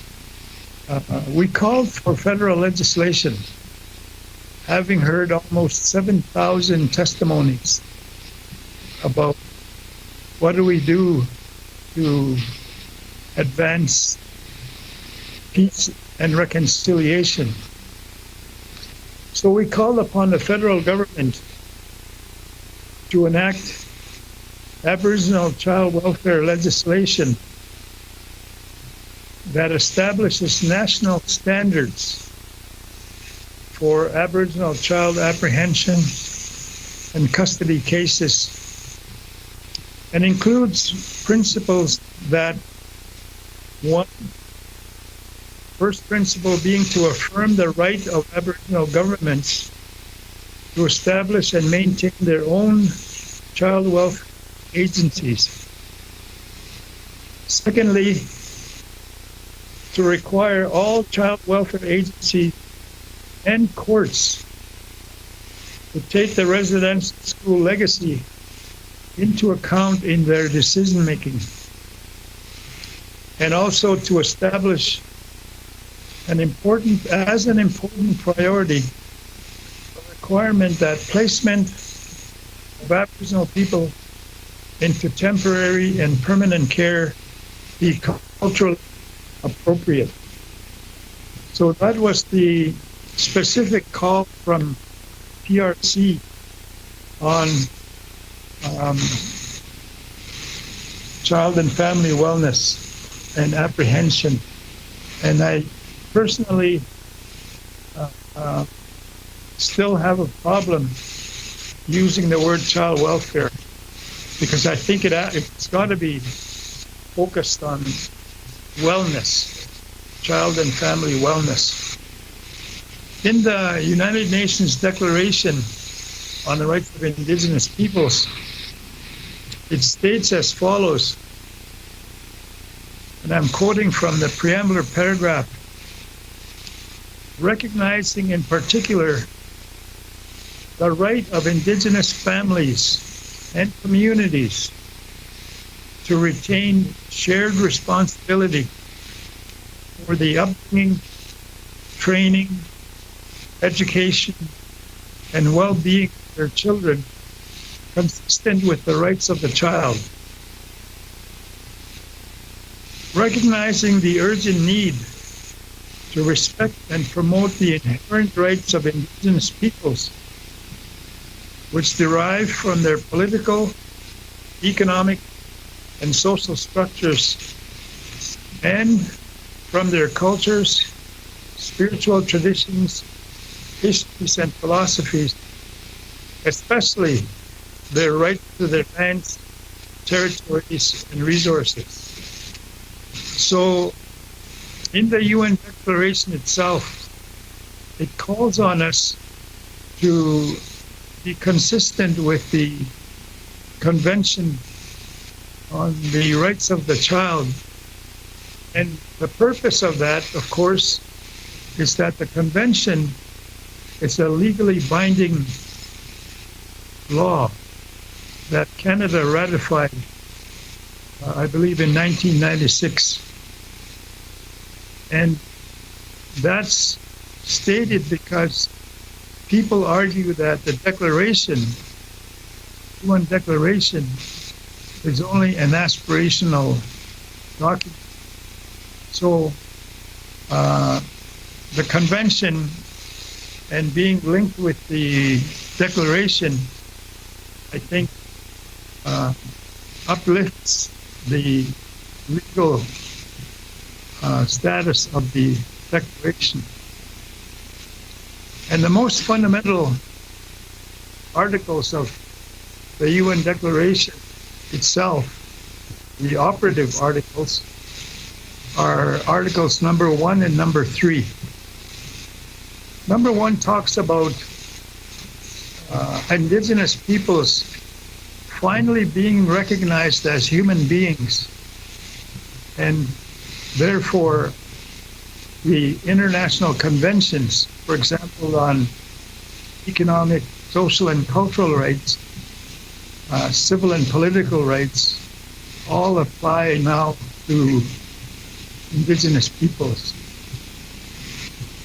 What I want to add to that bundle of rights is that there's one very, very important right which is new, it was brought in by indigenous peoples, and it was a contribution to the world, in my view, to the United Nations family. Because the UN talks about economic, social, and cultural rights and civil and political rights, but indigenous peoples brought in the dimension of spiritual rights, and it's now recognized internationally as a 6th right within that bundle of rights that humankind all over the world now enjoys. The Convention on Rights of the Child, the legally binding instrument, which was the most widely ratified convention in UN history when it was released, unfortunately did not deal with us again. It mentions indigenous in a couple of places. And the purpose of the Convention on Rights of the Child is that every 5 years, a member state of the United Nations has to go to the UN and report on what they're doing about indigenous children. And I've been to a couple of those sessions where delegations said, oh, there's nothing wrong with Canada in how it's dealing with their children. So everything is okay with indigenous children. And we felt that it was inaccurate to make that kind of a statement. So we embarked on a new law. And the law is called Common Number 11. So now, when Canada or other states go to the United Nations to report on how they're dealing with their children, they have to address Common Number 11. Common Number 11 is specific to indigenous children. So they have to report now what exactly the situation is in each of their countries, the member states of the UN, what is happening to the children. For example, as you all know, the child apprehension rate in Treaty 6, 7, and 8 has been escalating on an ongoing basis. Even after we did our Truth Commission, after the TRC report was tabled, after the first 5 calls of action were made to deal with child wellness and family wellness, the apprehension rates still keep climbing. Now, why is that, and what can we do about it? Before I go there, I want to refer to the treaties as a part of the international framework, because there are two paragraphs I want to share with you that are very relevant in this case. First one is this: treaties. Considering that the rights affirmed in treaties, agreements, other constructive arrangements between states and indigenous people are, in some situations, matters of international concern, interest, responsibility, and character. So really, am I supposed to stop? I guess not. No. So let me emphasize this. In some situations, treaties are a matter of international concern. They're a matter of international interest. They're a matter of international responsibility and a matter of international character. And I underscore that because Treaty 6 is an international treaty. Now, when you take that as a foundation and go to the next section that says, considering also that treaties, agreements, and other constructive arrangements and the relationship they represent are the best basis for a strengthened partnership between indigenous peoples and states. I inserted the word best because this is a positive statement where I think international law is encouraging us to work together. So when you go to the UN Declaration itself, there are several articles that are relevant in consideration of our work.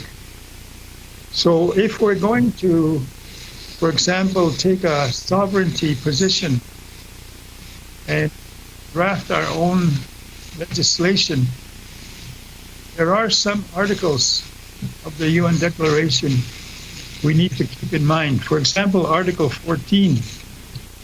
And Article 14 is about indigenous peoples having a right to establish and control their educational systems and institutions, providing education in their own languages in a manner appropriate to their cultural methods of teaching and learning.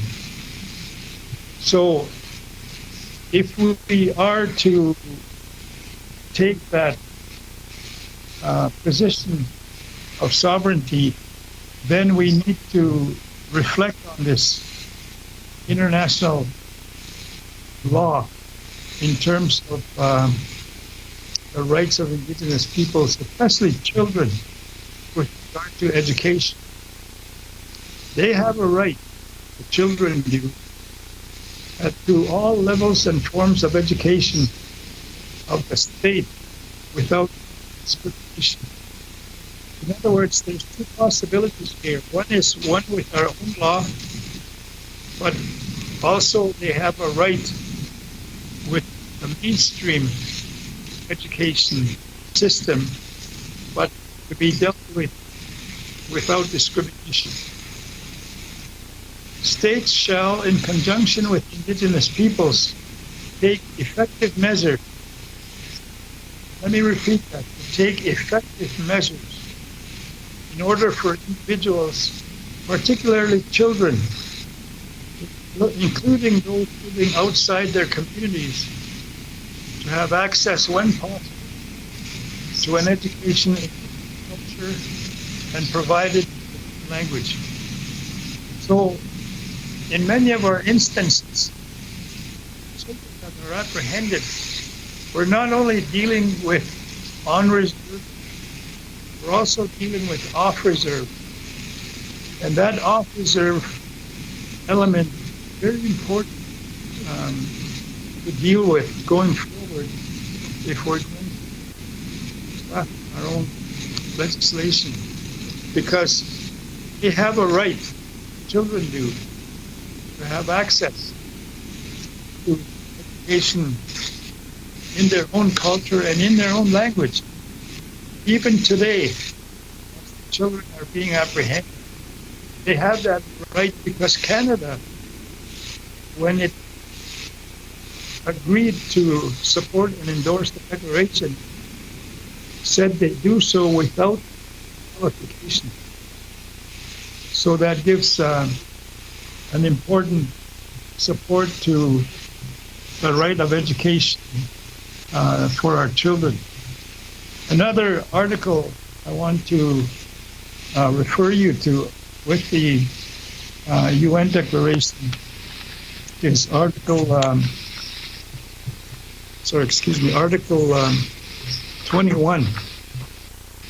Article 21 states that Indigenous peoples have the right without discrimination to the improvement of their economic and social conditions, including inter alia in the areas of education, employment, vocational training and retraining, housing, sanitation, health, and social security. And I think it's important to acknowledge that this bundle that I just mentioned has to be looked at in a wholesome perspective when we talk about the right of children to economic and social condition. And importantly, there's an obligation for states that states shall take effective measures and, where appropriate, special measures to ensure continuing improvement of their economic and social conditions, particular attention.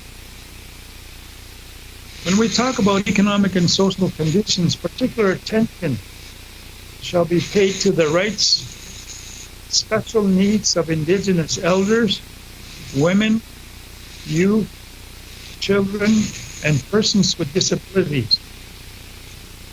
So it's important that we look at that cluster again. When we talk about family wellness, we need to consider the needs of the elders, the women, the youth, the children, and very importantly, many times disregarded persons with disabilities. So you can start to see that our own philosophy or perspective, a holistic perspective, is being reflected in the UN Declaration.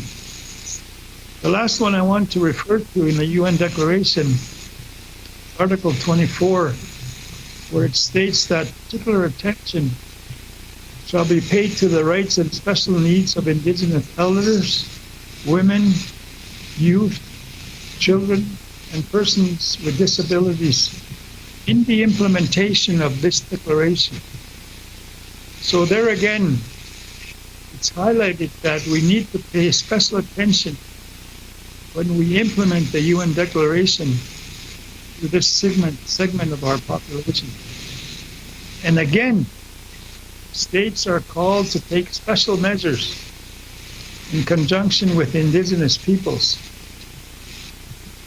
to ensure that Indigenous women and children enjoy the full protection and guarantees against all forms of violence and discrimination. So it's very important that we recognize this is a mandatory article. It does not say states may or states have discretion.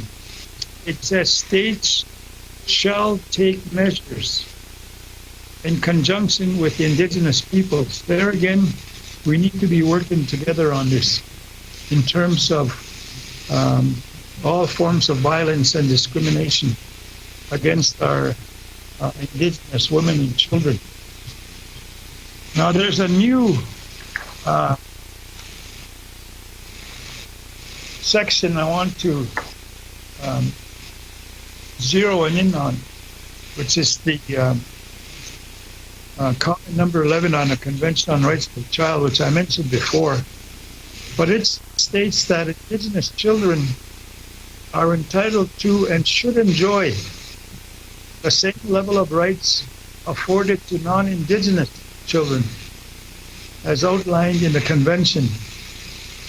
States should work to strengthen connections and cooperation with Indigenous communities to empower Indigenous children to express their rights. So the Convention calls on us and states to make sure that children are empowered to express their rights. There's 4 elements that are taken into consideration.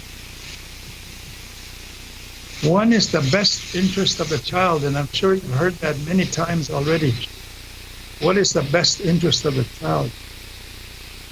And having said that, I want to put a caution out there that sometimes that phrase is manipulated in a different way than it was originally intended to mean. So, what is the best interest of the child? So there should be a fundamental focus on culture. We need to respect the views of the children. Indeed, Article 12 of the Convention on Rights of the Child states that children can speak for themselves, and we should be listening to what they're saying and link all of these fundamental rights of the child with other international laws. That's why I say we should consider incorporating by reference these laws that I just mentioned into our own laws that we are either developing or have or are about to develop.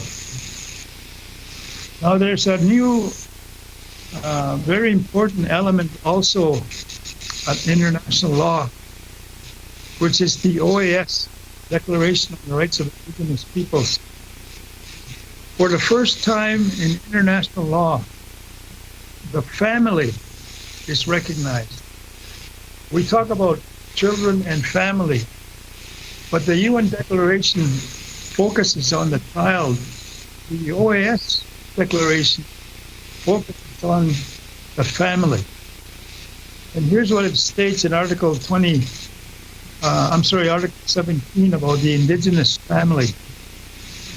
Family is a natural and fundamental group unit of society.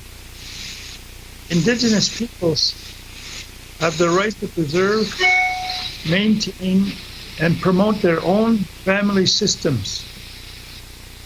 States shall recognize, respect, and protect the various indigenous forms of family, in particular, the extended family, as well as the forms of matrimonial union, affiliations, descent, and family name.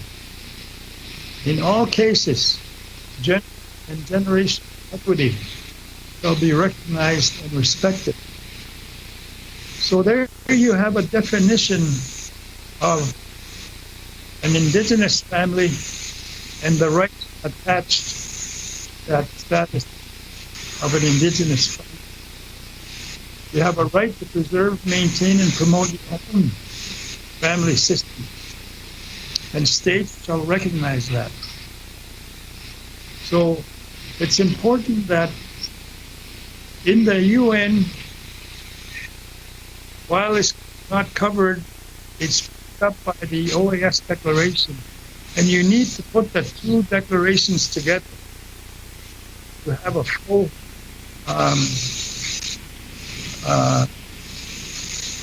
comprehension or meaning of the rights of the child when we talk about family wellness. The next new article I want to reference you is that in matters related to custody, adoption, severance of family ties and related matters, the best interest of the child will be a primary consideration.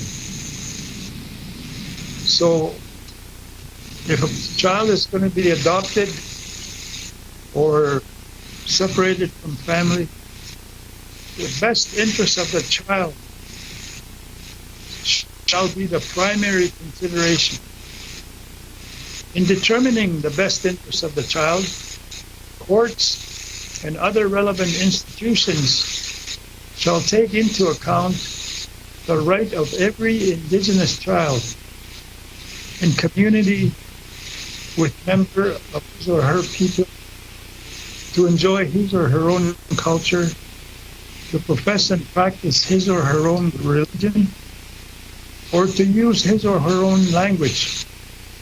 And in that regard, states shall look to the Indigenous law of the peoples concerned and consider their points of view, rights and interests, including the positions of individuals, family, and the community.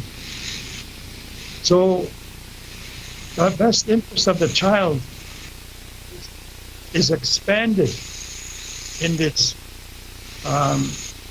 clause 2 of the article on the family.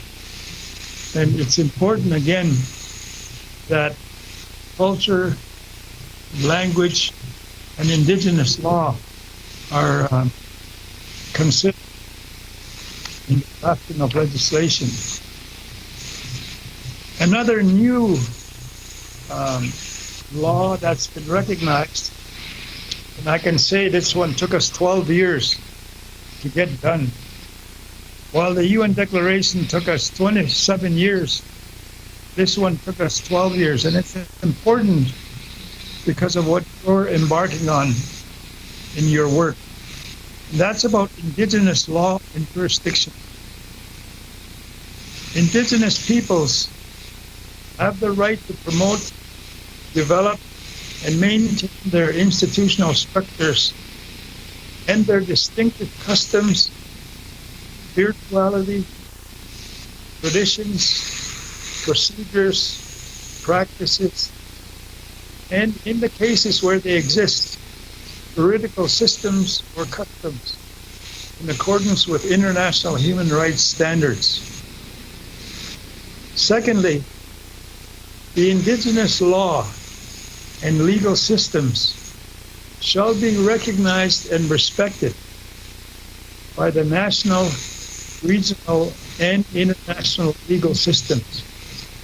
So for the first time under international law, our laws, Indigenous laws, are to be respected and honored.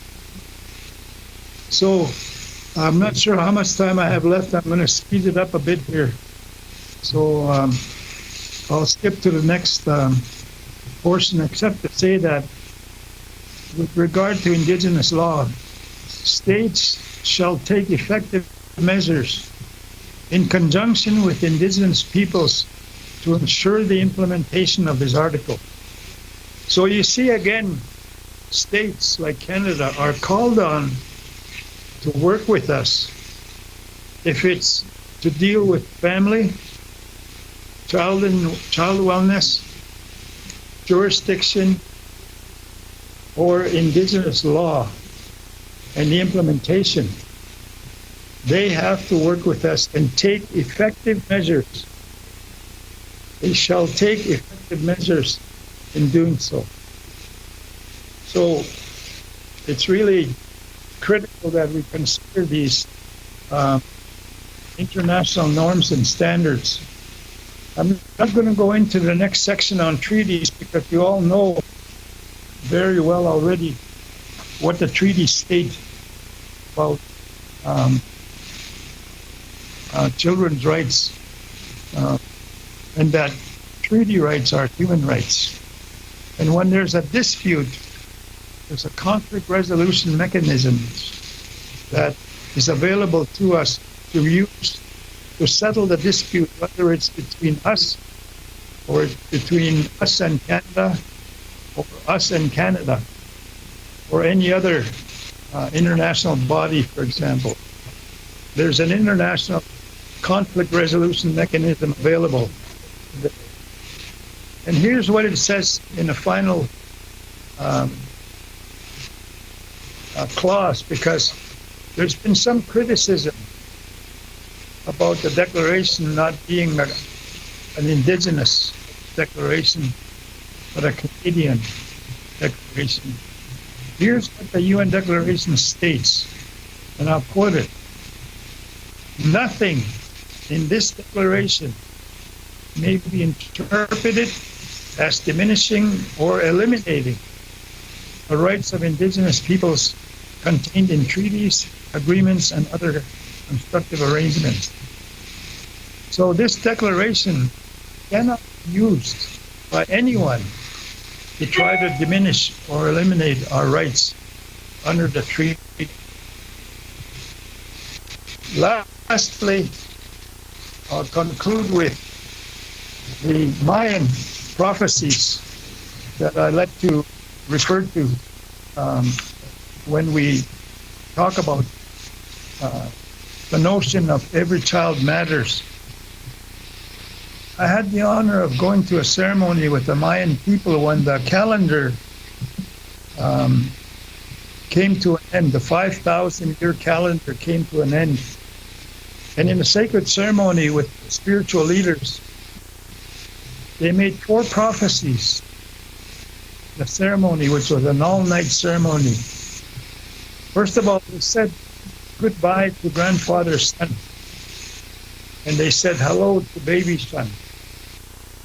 That was in their language, because this was a 500-year-old, 5,000-year-old calendar.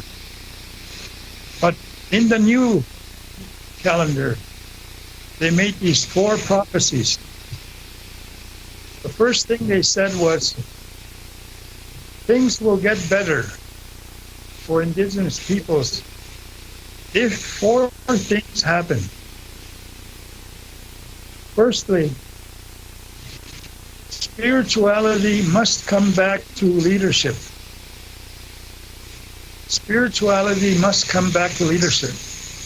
Now, I always am proud of you when you begin your meetings with an invocation, a prayer, because that's what they were talking about, but we need to do more of it. Women will take a more prominent role in leadership. That's the second prophecy, and we're starting to see that already. When I look at your agenda itself and other agenda items, women and children are very prominently front and center in any of those agenda proposals. Thirdly, this is probably a daily reminder on how we should be behaving as indigenous leaders or people working in this area. And that is that we must build on the strengths of our people. I've heard elders say that we always tear each other down. Why can't we lift each other up? We always tear each other apart. So this prophecy by the Mayan spiritual leaders for things to get better, we must build on our strengths. Each of you there in that room or in front of a screen, listening to other media, you have strengths.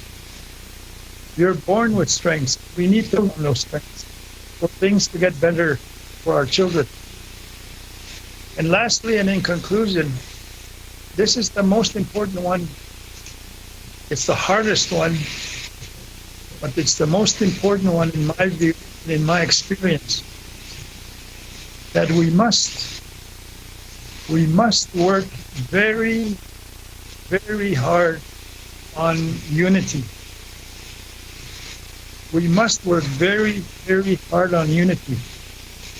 So if we're going to recapture our children, if we're going to recapture our children so that we can rebuild our nation, the prophecy, spiritual leaders, for us to succeed in that, is that we must work together and we must be united in efforts. I have a child advisor. When I first became chief, I created a children's advisory body, and I asked them a question. I said to them, I'm going to go and meet with some chiefs of Treaty 6. What do you think I should tell them? This 9-year-old boy, Jack, right away he said, tell them that it's time we put our differences aside. Now that's a 9-year-old boy instructing us, supporting the spiritual leaders who tell us to work in unity.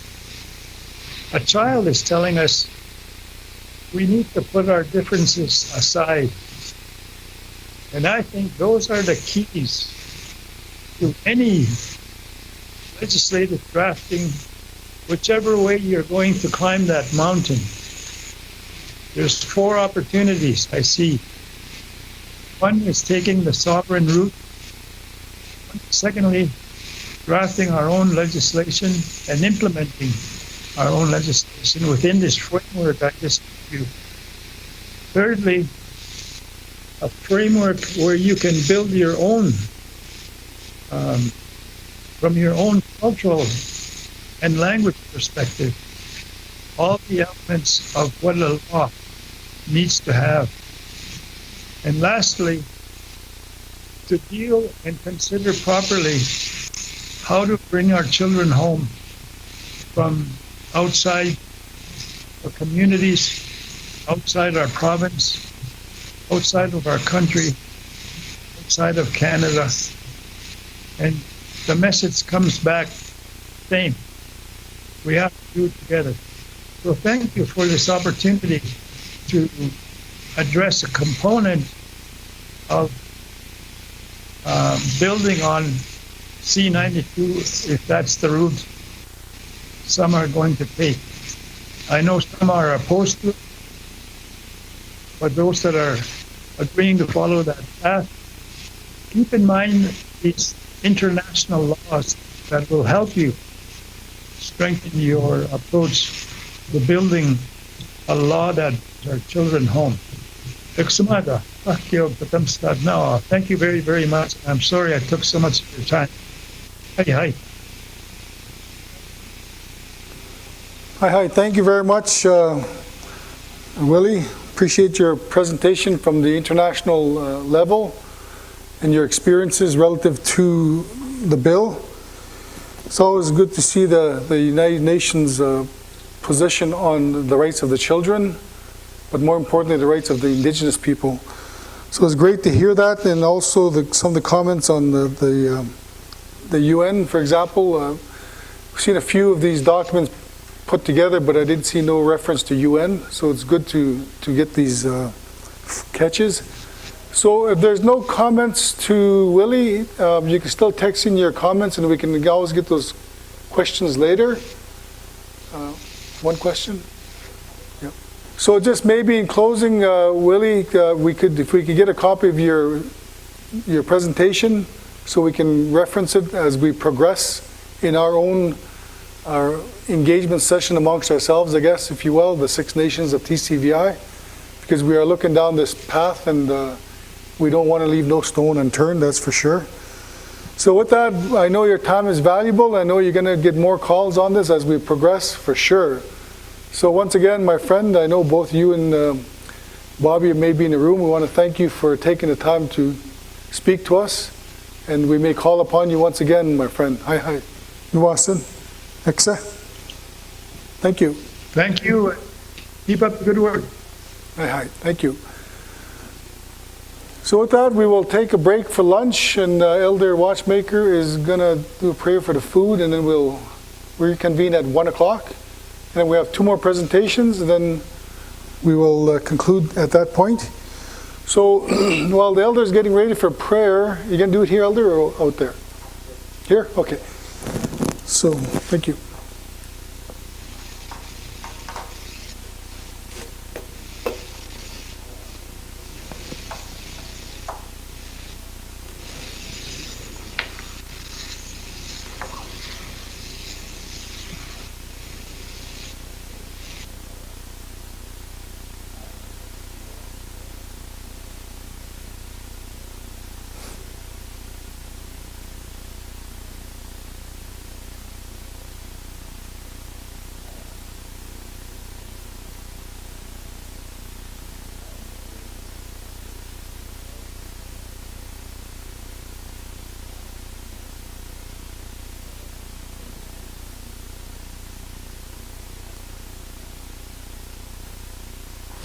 Hi, hi. Thank you, Miyo, and thank you, Elder.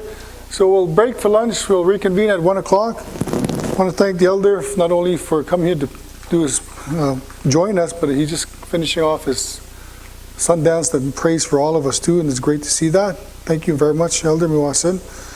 So as you break, just things to consider. It's good to have all these speakers because when you look at the Cowessess First Nations Act, one thing that really sticks out for me is they went ahead with this, but on your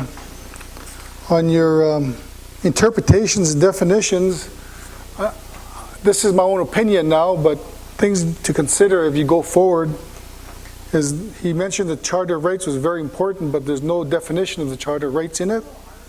There's no definition of the treaties in it. There's no definition of the UN declarations, but it does make reference on page 5 of the TRC.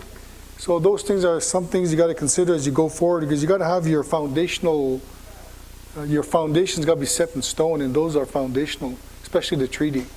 So thank you very much. Let's take a break, stretch your legs, and we'll come back at 1 o'clock. So people on live stream, we are going to reconvene at 1 o'clock. Thank you very much for joining us. Hi, hi. Masi.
groups and governments on projects and transactions where the council consult Indigenous people is engaged, and on the negotiation of agreements between Indigenous communities, industry, government in those circumstances. He represents clients from before all levels, at all levels of court in Canada, including the Supreme Court of Canada, as well as before tribunals and regulatory matters. He currently acts as counsel to Tsleil-Waututh Nation before the National Energy Board, and that's in BC, everyone, our brothers and sisters in BC. The lead part applicant that was successful before the Federal Court of Appeal and his recent decision in connections with the Trans Mountain Expansion Project. He was also lead counsel in Namgis First Nations before the federal court in its recent decision to quash a federal policy not to test for particular viruses that relate to salmon fish farming. Paul is a proud citizen of the Manitoba Métis Federation, an active member of the Métis community. He carried the torch in 2010 Olympic torch relay on behalf of the Métis Nation of British Columbia. Thank you, Paul. And we have Aaron Christoph as well, who's also an associate of Gowlings. Aaron advises Indigenous communities and organizations on a range of matters, including specific claims and Aboriginal and treaty rights, employment and human rights complaints, land and certificate of possession issues, governance disputes, development and drafting of policy and legislation, including customary election codes, band bylaws, family services laws, and election appeals. Aaron has appeared before the Federal Court of Canada, the Specific Claims Tribunal, the BC Supreme Court, the Alberta Court of Queen's Bench, Saskatchewan Court of Queen's Bench on behalf of First Nations. Indigenous organizations, corporations, and individuals. Prior to practicing law, Aaron was a legal researcher for the Métis Council, National Council, and assisted in key intervention before the Supreme Court of Canada in Métis, Manitoba, Métis Federation, Inc. versus Canada, Attorney General. Aaron is a citizen of the Saulteaux First Nations in northeastern British Columbia. So thank you, gentlemen. I want to thank you for jumping in on the forum a little earlier, as we thank you for that. So we now will turn to you, and we also are on live stream, so you may be getting some questions as we progress at the end of the session. If not, there'll be text-in messages that we will relay at a later time. So thank you.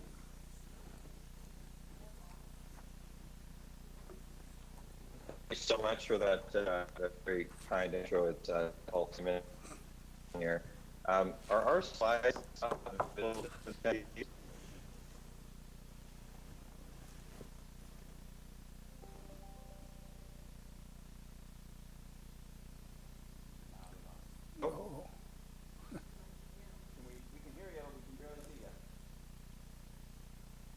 Okay, do you have our slides up, or are they visible to the attendees? No, can you share your screen? Okay.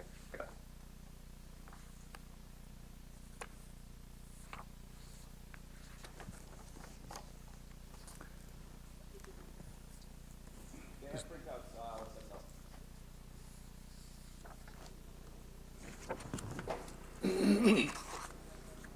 Okay, how about that?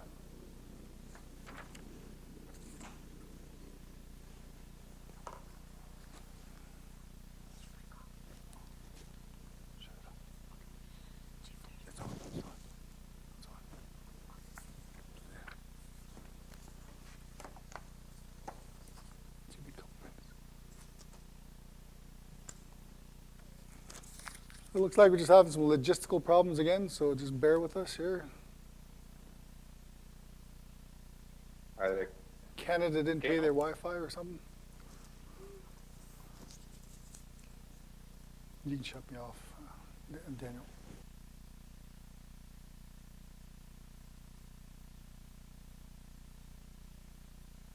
Hello? Can you hear can you see the slides? I can see the slides.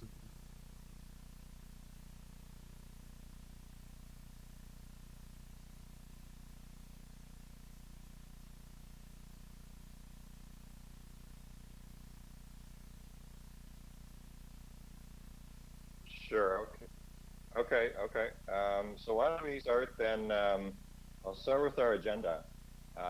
And before I get into the agenda, thank you. A very thorough and generous introduction. I'm very happy so much for the invitation to come and present to everybody and share my insights and Aaron's insights into this new piece of legislation that really everybody's trying to wrap their minds around and trying to figure out how to contend with it and do something useful and move the needle for children and families. So before I get into the agenda, even though I wanted to say a few words about Bill C-92 and sort of what I'm not here to do and what Aaron's not here to do is to sort of cheerlead Bill C-92. And when I say that, I mean that I had a fairly thorough background in the development of C-92, but our firm actually developed a competing bill to C-92, and this was submitted as part of the process of discussing a new piece of legislation for children and families. And in our view, that piece of legislation, as Aaron and I walk you through it, we had developed in collaboration with some of our clients and First Nations, and in particular the National Advisory Committee on Children and Families, felt that it was quite superior. So as we work our way through the presentation, we're going to take a walk through the legislation, discuss some of the aspects of it that you're likely to run into or puzzle over at some point if you haven't already. Discussion of some of the issues we think are some of the first issues that'll get looked at, like minimum standards and the actual exercise of jurisdiction itself. And also look at some of the definitions in the Act and take a little bit of a technical walk through the Act in terms of how it works and in terms of some of the issues that we see could come out of C-92. So without further ado, I'll maybe move to our next slide, which is at the top of it. It says Bill C-92 brief history. So as I just said, there was a co-development effort. I think the real effort was to avoid the word consultation, but there was what Canada has called a co-development effort as between Canada, the provinces, and Indigenous people. And as I say, I was personally involved in some of what's been termed co-development, and I don't necessarily agree with that description. As I say, there was a very sophisticated draft piece of legislation that was proposed by people who are affiliated with the NAC and affiliated with Children and Family Services experts, I would call them, and these weren't accepted. So the larger context, like the backdrop that this all happened in front of is, of course, the First Nations Caring Society, the Cindy Blackstock's organization, the case that seems to go on forever before the Canadian Human Rights Tribunal. It's been there for better part of over a decade, and as we all know in the room and on the call, gave rise to Jordan's Principle and more recently a push to implement the United Nations Declaration on the Rights of Indigenous Peoples. So the history, of course, as well includes the fact that delegated agencies have been able to move the needle to some extent, but quite often are limited by the terms and the provisions of provincial legislation and delegation. And children and families, especially in the context of Indigenous people, has a provincial aspect, but also a federal aspect. So this is a provincial bills have also been contemplated, and in our case in BC, Bill 26. The other thing that, and we'll get to this further into the presentation, but Bill C-92 also contemplates regulations being made. So one of the things you'll notice about the Act, you'll say, well, Jesus, is this it? You know, this is the whole legislation, and particularly if you're somebody that's been working with French for some time, which is they're very lengthy pieces of legislation. They're very detailed, very technical. 92, there's just not the same of granularity and detail. And our theory is that the bill was drafted and created and put in place in a very basic form, and that the thought is likely within government that regulations will be made to sort of complete the picture and fill in the blanks and the details. But interestingly, and this is the very last bullet on our brief history slide, is that the provision that allows for regulations requires that Indigenous peoples must be afforded, and this is a quote from the legislation, a meaningful opportunity to collaborate in the policy development leading to the making of the regulations. So we're not quite sure what that means yet, but the idea is that Indigenous people must at least have an opportunity to collaborate on those regulations once they're made. So I'm just going to switch to the next slide, which is a little bit more brief history. So the Bill C-92, the bill we're here to talk about today, came into force on January 1st of this year, but it doesn't actually do anything. It doesn't really apply at all until an Indigenous governing body, and this is the definition in the Act that we'll look at later on, provides the minister, the responsible minister, with notice and or requests what's called a coordination agreement under the legislation. So a couple of remarks just so far on the history is that there's some positives here. You know, that the legislation does look like it really does try and make the best interests of the Indigenous child front and center in the provision of services and particularly instances of apprehension.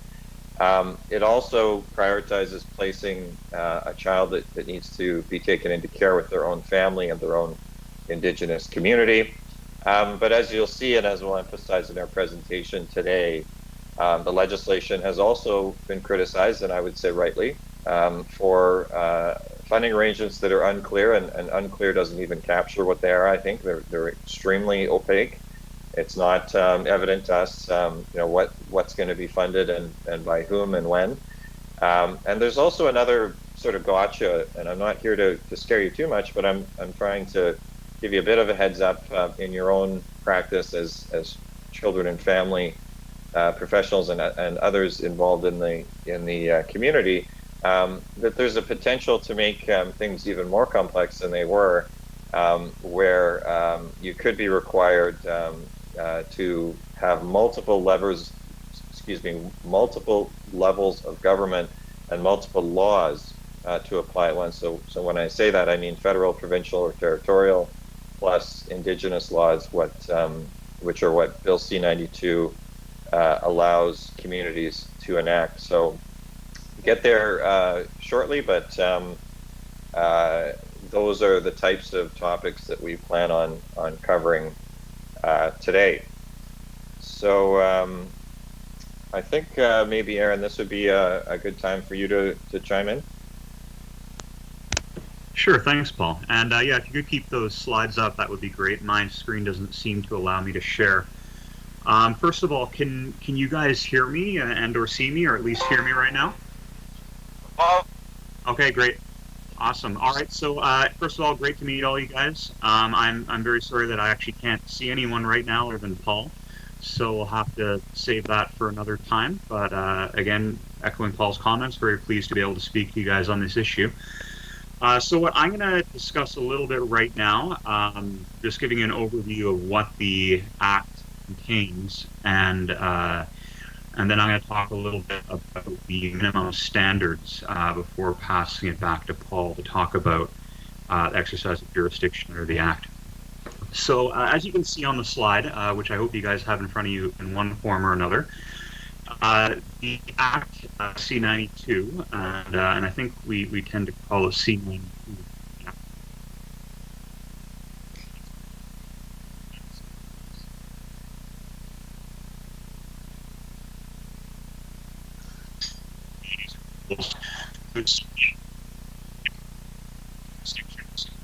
Laws, the added incentive of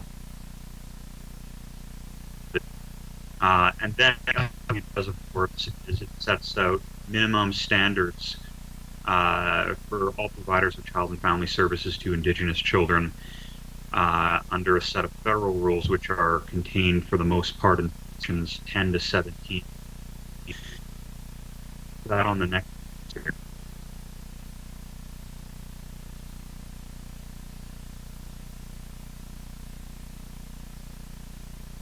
So, unlike the rules around the exercise of jurisdiction, which, as I mentioned, don't actually really come to effect, so has gone down that track. Federal minimum standards are something that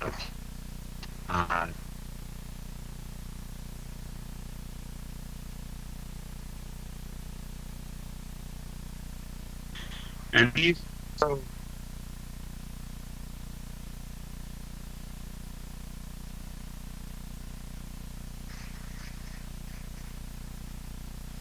they apply to all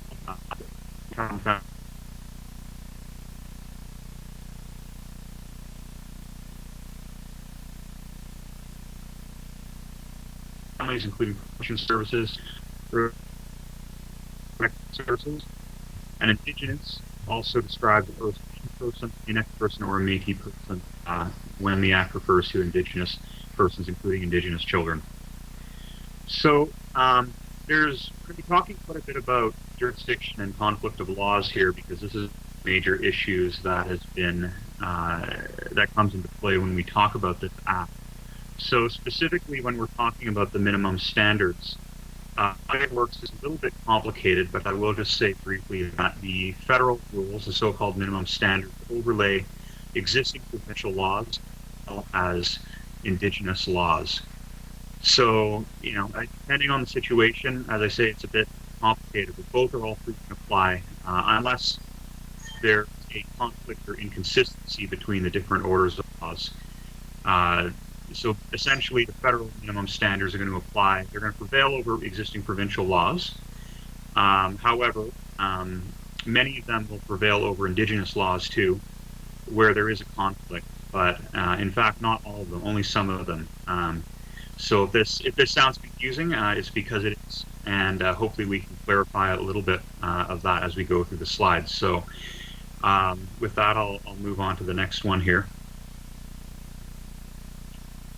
So just at the outset, what does this mean for child and family service providers provide these services to Indigenous children? So here we're talking, of course, about provincial agencies, but also delegated agencies, any type of organization that's providing child and family services to Indigenous children. In short, where a service provider can comply with the standards, requirements, directions, and procedures that are set out in provincial child and family services laws and the minimum standards in the Act, it must do both. And where a provincial law is in conflict or is inconsistent with the Act, that is, it's not possible to comply with both at the same time, then the service provider must comply with the Act at the expense of the provincial law. That is, the federal minimum standards prevail over the rules in provincial law, but only to the extent of the conflict or inconsistency.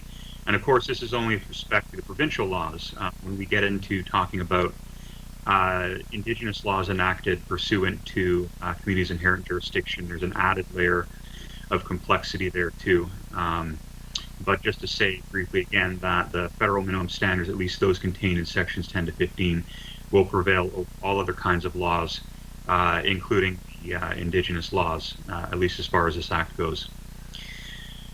So with that, I'm going to speak a little bit into the actual about the actual provisions that are set out in the minimum standards, and we've got a number of those on the next slides. I won't get into any sort of granular detail here, but just to give you a bit of an overview about what the minimum standards actually are in the Act. So first of all, I'll just say that there's some general purpose and principle type provisions on sections 8 and 9, but the first substantive type of minimum provided within the Act is Section 10 talks about the best interests of an Indigenous child. So the best interests of a child must be a primary consideration in the making of decisions or the taking of actions in the context of the provision of child and family services in relation to an Indigenous child, and in the case of decisions or actions related to child apprehension, the best interest of the child must be the paramount consideration.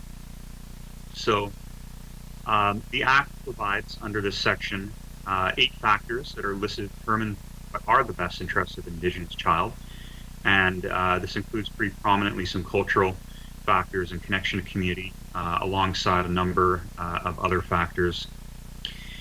And the provision also states that primary consideration must be given to the child's physical, emotional, and psychological safety, security, and well-being, as well as the importance for that child of having an ongoing relationship with his or her family and Indigenous group, community, or people to which he or she belongs, and of preserving the child's connections to his or her culture. Next slide. So the next minimum standard provided under Section 11 it relates to the provision of child and family services. And this one states that child and family services must be provided in a way that takes into account the child's needs, including physical, emotional, and psychological safety, child's culture, allows the child to know his or her family origins, and promotes substantive equality between the child and other children.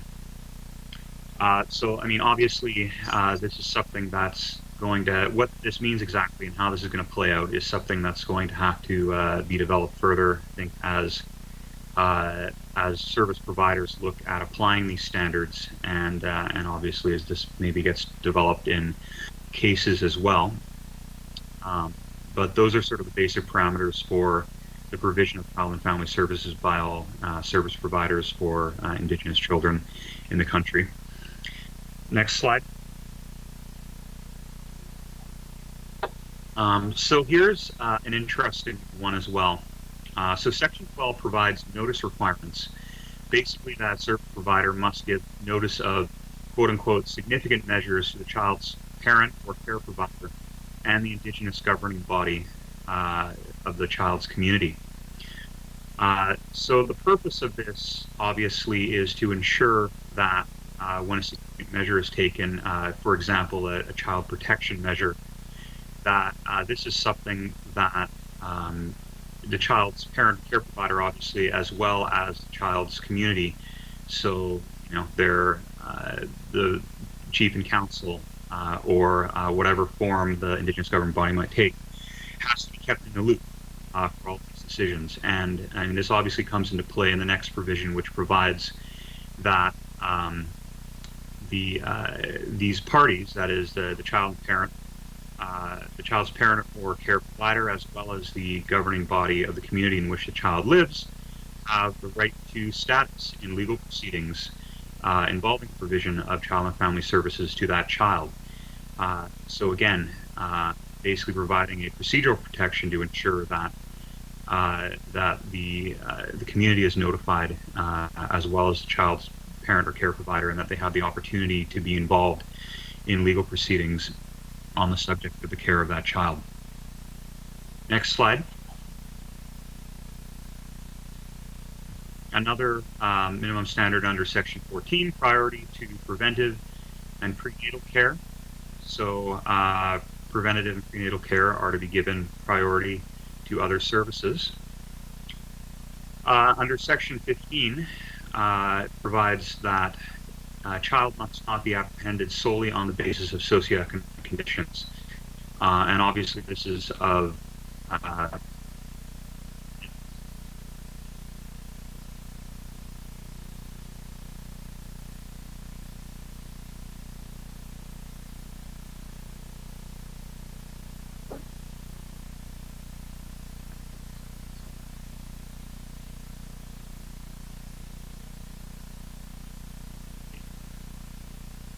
then Section 1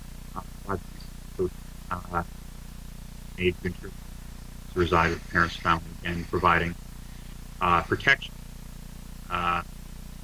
which, as you all know, should be a last resort in these kinds of situations. So some of those provisions that I just spoke to, 10 to 15, again, these are all minimum standards under the Act.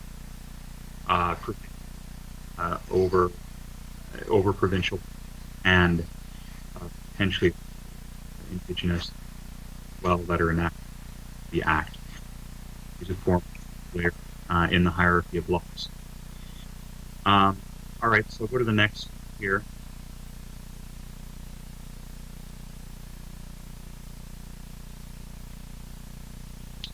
So these provisions, just to finish off here, we've got a couple more minimum standards, which I will again emphasize that these are actually not part of the minimum standards that would presumptively prevail over an Indigenous law. However, they are minimum standards that would prevail over provincial law again. So these are just rules around priority of placement for an Indigenous child in child protection. So when placing an Indigenous child, the following order of priority applies to the extent is consistent with the best interests of the child. One of the child's parents, 2 with another member of the child's family, 3 with an adult who belongs to the same Indigenous group, community, or people as the child, 4 with an adult who belongs to an Indigenous group, community, or people other than the one to which the child belongs, or 5 with any other adult. And I'll just note here that there is one fairly important caveat to this rule around priority placement, and that's that to the extent that it's consistent with the best interest of the child. And I know this is something that some people have commented could provide some leeway for the authorities and courts to actually to avoid this, the rules around priority that are set out here. I think I have seen at least one case where this was used as justification to place a child other than with the child's parent, obviously specific to that set of facts, but just wanted to alert you that that is one rather important caveat that's in this provision here. So that's something that still would have to be determined when the decision is being made or reviewed, as the case may be. So those are the minimum standards that are set out in the Act. So with that, I think I will pass the baton to Paul to talk about the exercise of jurisdiction under the Act, which is the other major component of the Act. Thanks, Aaron. And as I said earlier, my intent here for this latter part of the presentation is this is a more sort of technical walk through some of the provisions of the Act, and as I go, I'll do my best to try and point out some of these issues that we think that everybody that plans on exercising jurisdiction on this Act, or that is thinking about exercising jurisdiction under this Act, should perhaps turn their minds to before they do that, or as part of doing that. So maybe to start right at the beginning of the Act, there's a definition of who can exercise the jurisdiction, and the definition is of an Indigenous governing body. And the Act says an Indigenous governing body means a council, government, or other entity that is authorized to act on behalf of an Indigenous group, community, or people that holds rights recognized and affirmed by Section 35 of the Constitution Act 1982. So this is a very broad definition, and it could mean a band council, it could mean perhaps a tribal council, could mean all kinds of different things, and even perhaps a series of those entities that have decided to get together and act on behalf of an Indigenous group with rights under Section 35. So the Act really is quite broadly worded in terms of who can exercise this jurisdiction, but the key is, of course, that whoever it is, whichever entity it is that it's intended to exercise that jurisdiction, has to be authorized to act on behalf of the group in question. So just moving to the next slide, this is slide number 14 in our presentation. Again, at the top, the topic is exercise of jurisdiction. So moving to section 20 of the Act, which is another key section, and I'll maybe just read this out a little bit, or the key parts of it. Section 20 says that where an Indigenous group, community, or people intends to exercise its legislative authority in relation to child and family services, and this is the important part, an Indigenous governing body acting on behalf of that Indigenous group, community, or people may give notice of that intention to the minister and the government of each province in which the Indigenous group, community, or people is located. So that's step number one. So answering the question of how do people get into the exercise of jurisdiction under this act, it's essentially a procedural step where the governing body, and that reference back to the definition we just looked at, is required to give notice of the intention to exercise jurisdiction under this act to the minister. So step number two, or step maybe more accurately, step 1.5 or 1.5, is that the Indigenous governing body in that request can also ask that the minister and the government of each of the provinces, relevant provinces, enter into what's called a coordination agreement with the Indigenous governing body in relation to the exercise of the legislative authority. And then there's a list of different things that can be addressed under these coordination agreements. So the idea is that the Indigenous governing body, once they've, or once it has indicated its intent to exercise jurisdiction, the next step really is to start considering what sort of things need to be dealt with as between the governing body and the Crown in relation to the exercise of jurisdiction. So just skipping to the next slide, I've only included sub C under section 20. Of course, there's a bit of a list under section 20. One of the matters is fiscal arrangements relating to the provision of child and family services by the Indigenous governing body that are sustainable, needs-based, and consistent with the principles of substantive equality in order to secure long-term positive outcomes for Indigenous children, families, and communities, and to support the capacity of the Indigenous group, community, or people to exercise the legislative authority effectively. So there's a lot of words here, but they're, in my view anyway, they're quite vague. And they're even all the more vague, I think, looking at the history, as I say, of the First Nations Caring Society's litigation and their fight to get all types of costs related to children and family service provision covered. So everything from things like capital costs and salaries and prevention dollars and things that are going to be covered at actuals. All of those things are the type of things that we really push the federal government to include under this legislation so that it wasn't sort of making things more vague than they need to be, or even worse, stepping backwards from some of the really helpful things that I think the Canadian Human Rights Tribunal has said about covering Canada covering costs in the context of children and families. So just a note here that there is still a fair bit of uncertainty about what fiscal arrangements mean. So this is a section that you want to read very carefully, and if you're going to enter into a coordination agreement that's going to deal with fiscal arrangements, to really turn your mind to that issue. So moving to the next slide, this is slide 16. The next question is, we've sort of answered the question of who can exercise the jurisdiction. How do you start doing that? What are the types of things that are involved in doing that? The coordination agreement. Just moving to subsection 3 of the same section. This is section 20 sub 3. Indigenous laws come into force when a coordination agreement is entered into, or if, and this is a quote from the legislation, reasonable efforts have been made to do so, and a year has passed. And then sections 21, which say that the Indigenous laws come into force, and section 22 and 24, which deal with conflicts of law, also start to apply. So this is something that Aaron covered a little bit in his discussion. And this is, we've reproduced the section of the Act here. This is section 22 sub 1 on this slide.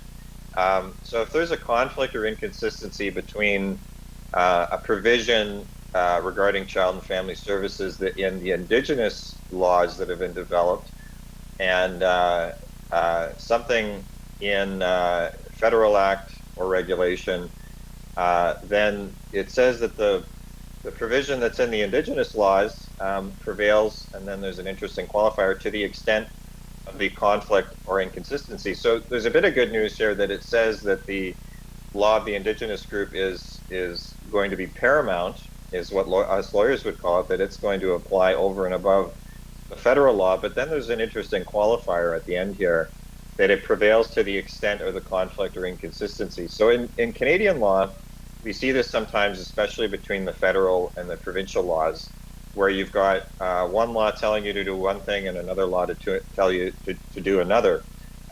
Good example, that is not related to the context of children and families is banking. So banking is a federal responsibility. There's a big, ugly piece of legislation out there. The only one that I think is uglier than the Income Tax Act, and it's called the Bank Act. And the Bank Act tells banks how they're supposed to regulate themselves, how they're supposed to behave. But some banks provide insurance, as most of you know. So there's also provincial insurance acts. So the question then becomes for a bank, how much do I have to follow the Bank Act and how much do I have to follow the Provincial Insurance Act in whichever province that I'm in? And the answer is you probably have to, if you're a bank, you probably have to apply both laws unless one of the laws tells you to do one thing and the other law tells you to do something totally different. So unless the laws basically tell you, one law says green light, the other law says red light, you're supposed to, as Aaron said earlier, you're supposed to try and apply both laws to the extent you can. So in other words, when you're planning around this and you're planning around what do I want to put in my Indigenous laws, this should be another thing that you should turn your mind to is, am I creating a situation where I could have my Indigenous laws apply, my federal laws apply, and my provincial laws all apply to the same matter, rather than simplifying things and just having the laws of the the Indigenous laws to apply. Aaron, did you want to add anything here?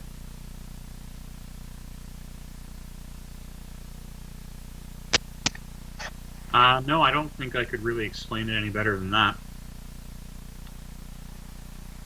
Okay, so I'll just move on maybe to, this is slide number 17.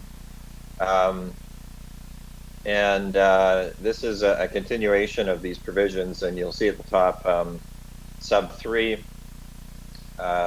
again, you've got the sort of the same concept, except from a provincial perspective. So it says if there's a conflict or inconsistency between the Indigenous laws and something that's in a provincial act or regulation, the provision that's in the law of the Indigenous group, community, or people prevails to the extent of the conflict of inconsistency. So again, you've got a little bit of weasel words here, I think, where on one hand it says that the Indigenous laws will be paramount, but then rolls it back in the same sentence to say, well, only to the extent there's an actual conflict or an actual inconsistency. Similarly, we've reproduced section 24 as well that speaks to this issue of inconsistency potentially between two Indigenous laws. So at some point in the future, when we've got two different Indigenous laws of two different communities relating to one matter or even one child, then it's got a bit of a methodology here.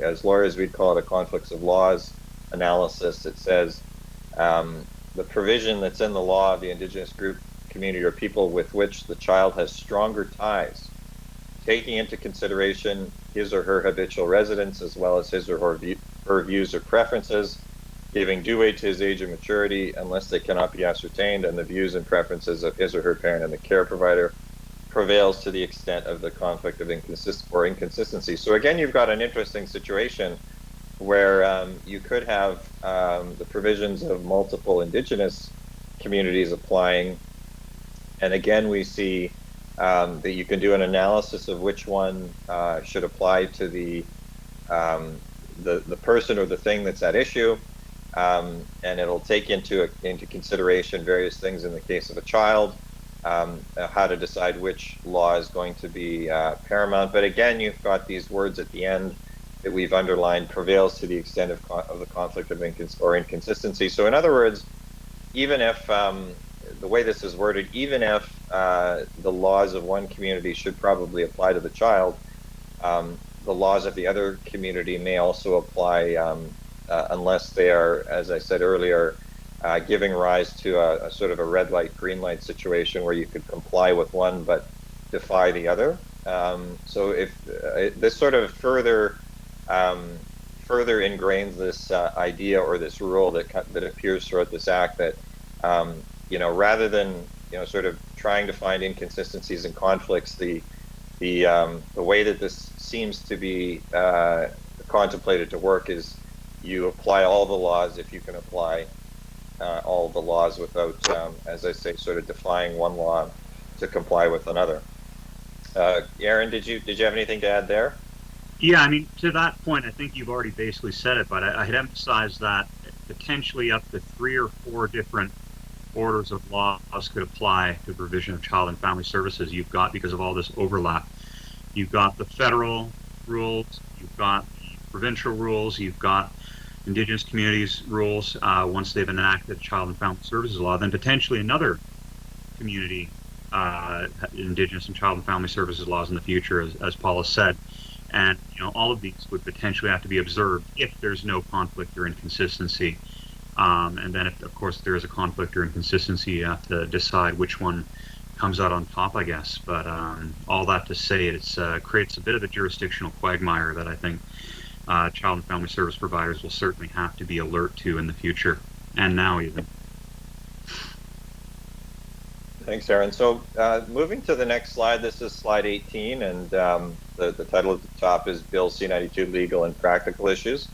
So ISK, as I'm sure many of you know in the crowd, know that ISK issued a technical guide, and I think we've got a typo here. It was on December, I think, the 31st of 2019, and I've only reproduced an interesting, it's the whole thing is interesting, I guess. I mean, it's a bedtime reading, I guess, the whole thing, but I've only reproduced page 26 here, and there's an interesting sort of a procedure contemplated. So on page 26 it says, in order to have an Indigenous law addressing child and family services prevail over conflicting laws, a request must be made to enter a coordination agreement as described in section 20 sub 2 of the Act. Well, we've covered that, we know that.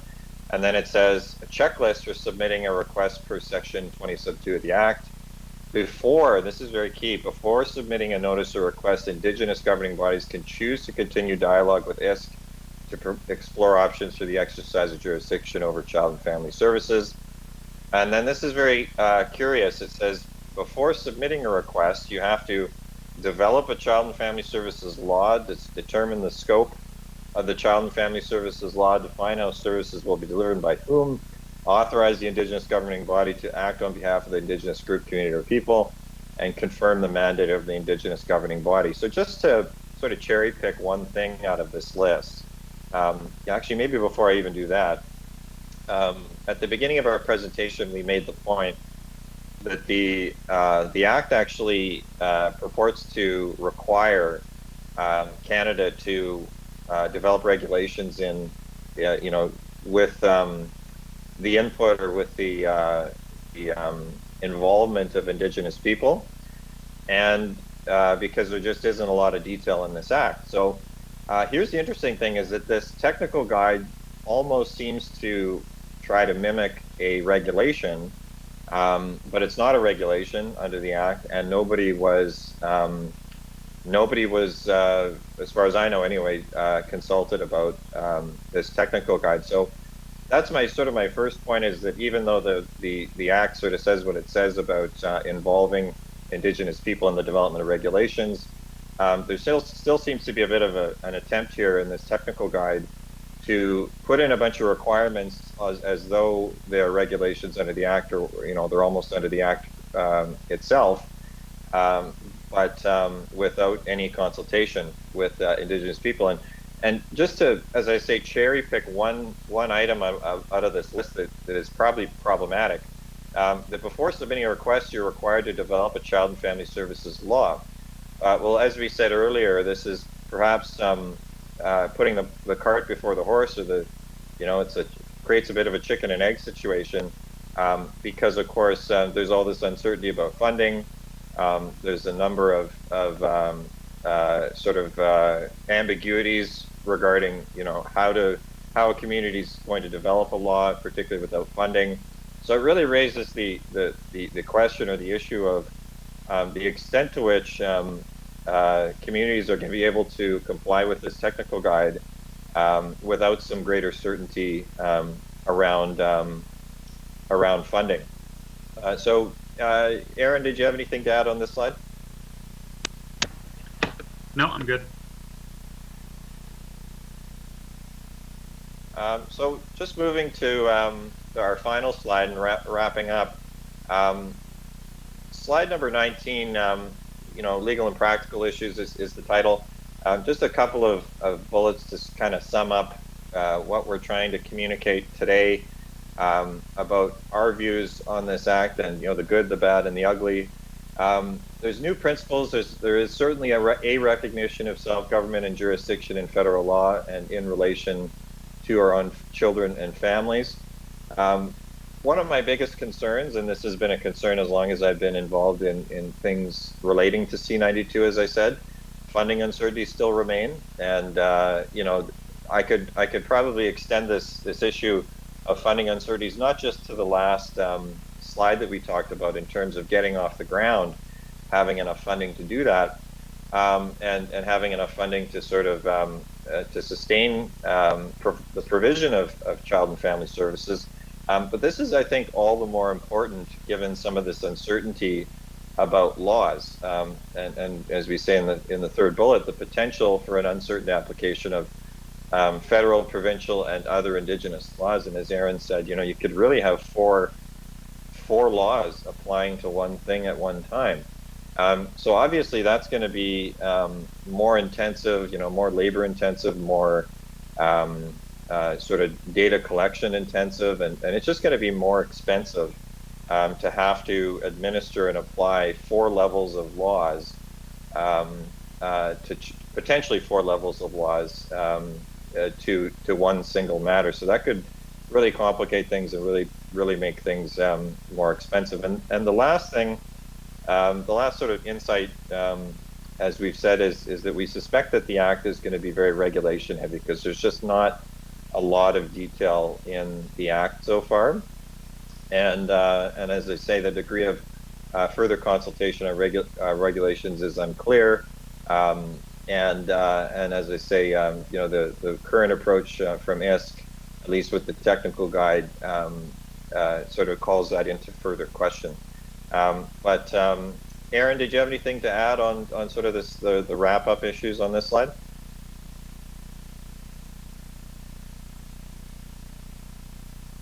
No, all good. Okay. Well, that wraps up our presentation, and we're happy to, assuming that the technical our connection here through the video link is working okay on the other end. We're happy to take some questions if you'd like, or address any issues of particular interest to people. Yeah, thank you for the presentation, gentlemen. So maybe we'll go to the gallery for any questions for clarification. I know some of the feed was cutting out, so we apologize to both of you, and we do have the PowerPoint, which is great. But is there any questions of clarity with respect to the bill that's presented by Dowlings? Yeah, Teresa? There is a question coming forth, gentlemen, so.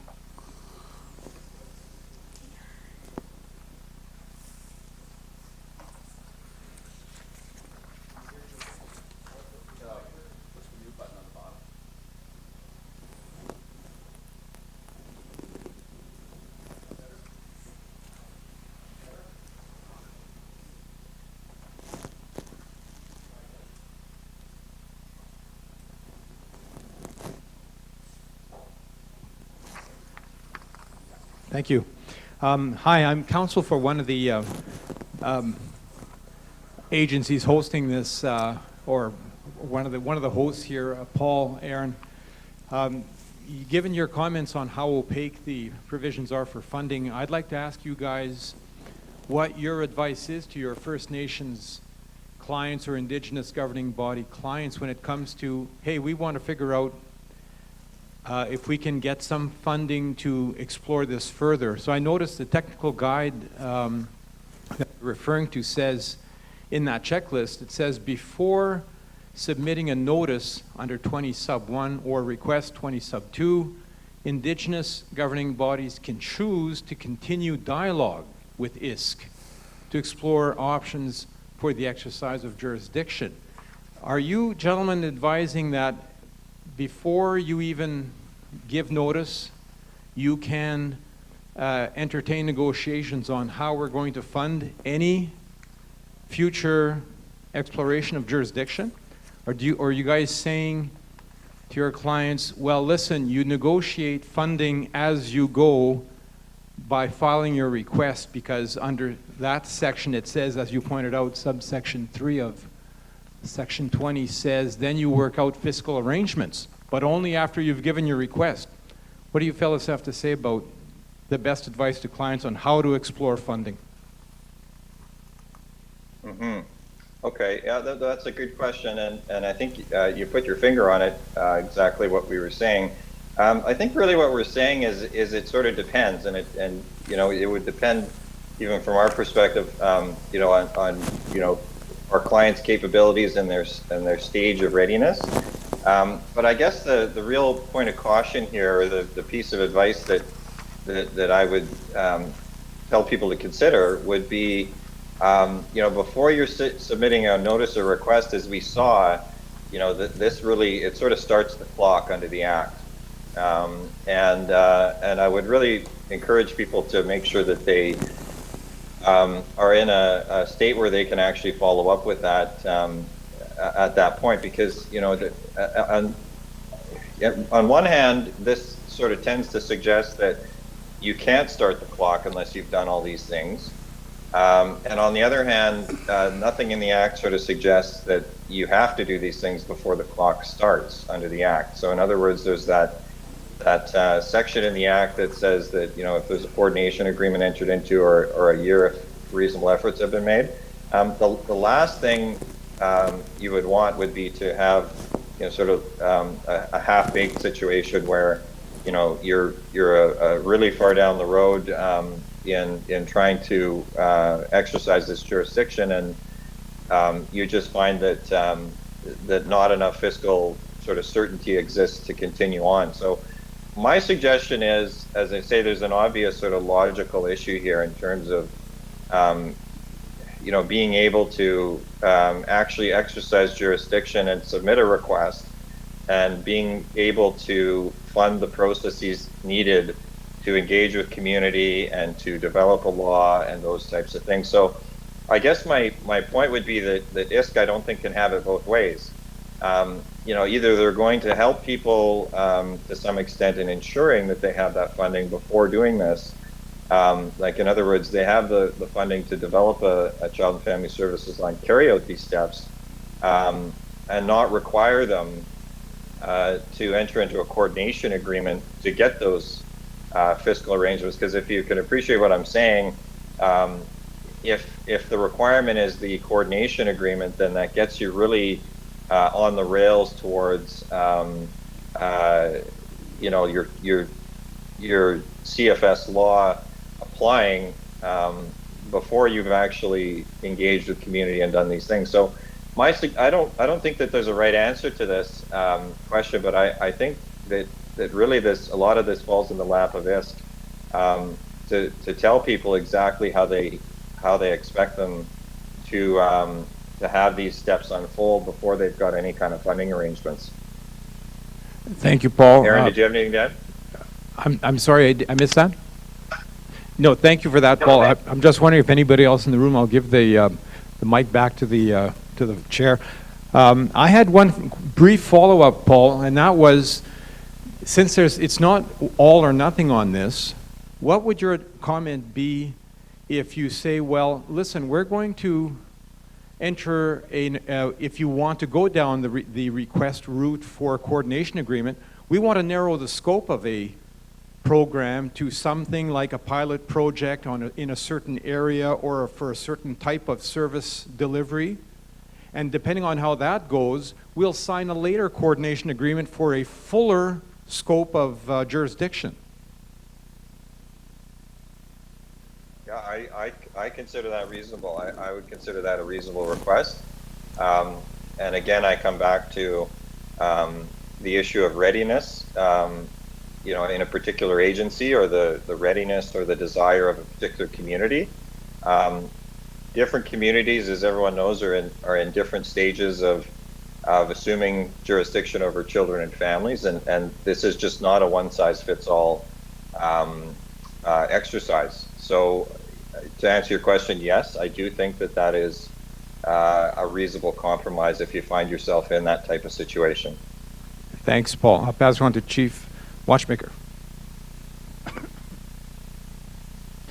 I guess comment, maybe a question. Just looking at going over your PowerPoint presentation, talking on the fiscal arrangements. In there it mentioned needs-based, and I guess framing it under Section 35 of the Constitution. In our area, coming from a treaty-based,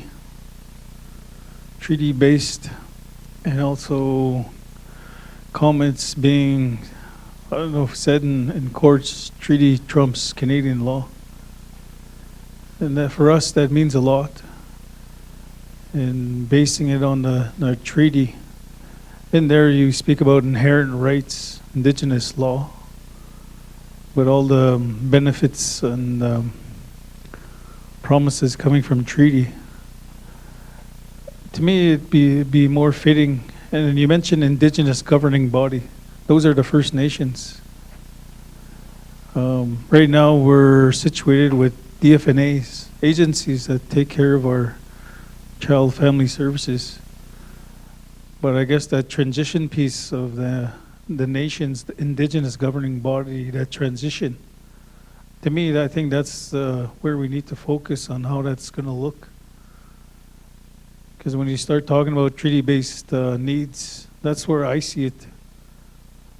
And putting that all together, how much does that cost? If you're going to bring the culture retention, language retention to your kids through ceremony, how do you do O&M to ceremony funding when you're out in the bush? How do you define O&M funding? Or all these requirements that are designed to be in the building? And I think these things are a lot of things that need to be really looked at on how fostering our children, their in care through preventative measures. Right now, I think we're just concentrating on coordination agreement, but I think it's a lot bigger than that. We as Indigenous nations haven't had that opportunity to be in that position where I believe the agency will be answerable to the nation, because they always been answerable to the province.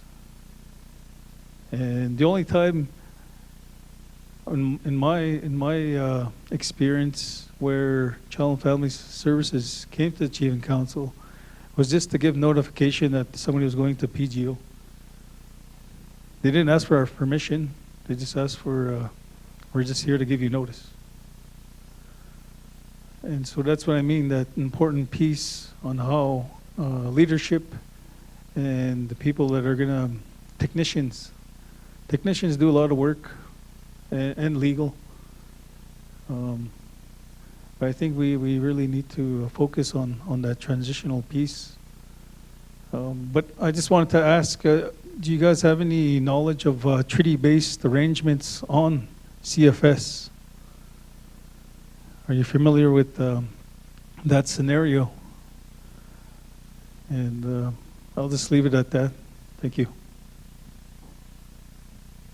Yeah, thank you for that comment. That's very insightful, and I appreciate the commentary and the question. There is actually there's two sections of this act that I can think of, and I I hear what you're saying, I think, in terms of treaty rights, inherent rights. And of course, this is just an act that was cooked out of nowhere, a year ago, and put into law, federal law by Parliament. So there's two sections of the act that are interesting. First of all, Section 2, that it says that the act's supposed to be construed as upholding the rights of Indigenous peoples recognized by Section 35, which of course would include treaties and treaty rights, and not as abrogating or derogating from them. So in other words, upholding rather than taking away those rights. So the door is at least opened from a like a notional perspective under the Act. The Act claims that those types of approaches are welcomed. In other words, upholding the treaty and implementing the treaty. Maybe implementing is a really good word. Now, the one thing that I found a bit interesting, though, is there's another section that we didn't cover today on conflicts, and that section is in Section 3. So there's a possibility of a conflict with what they call an existing agreement.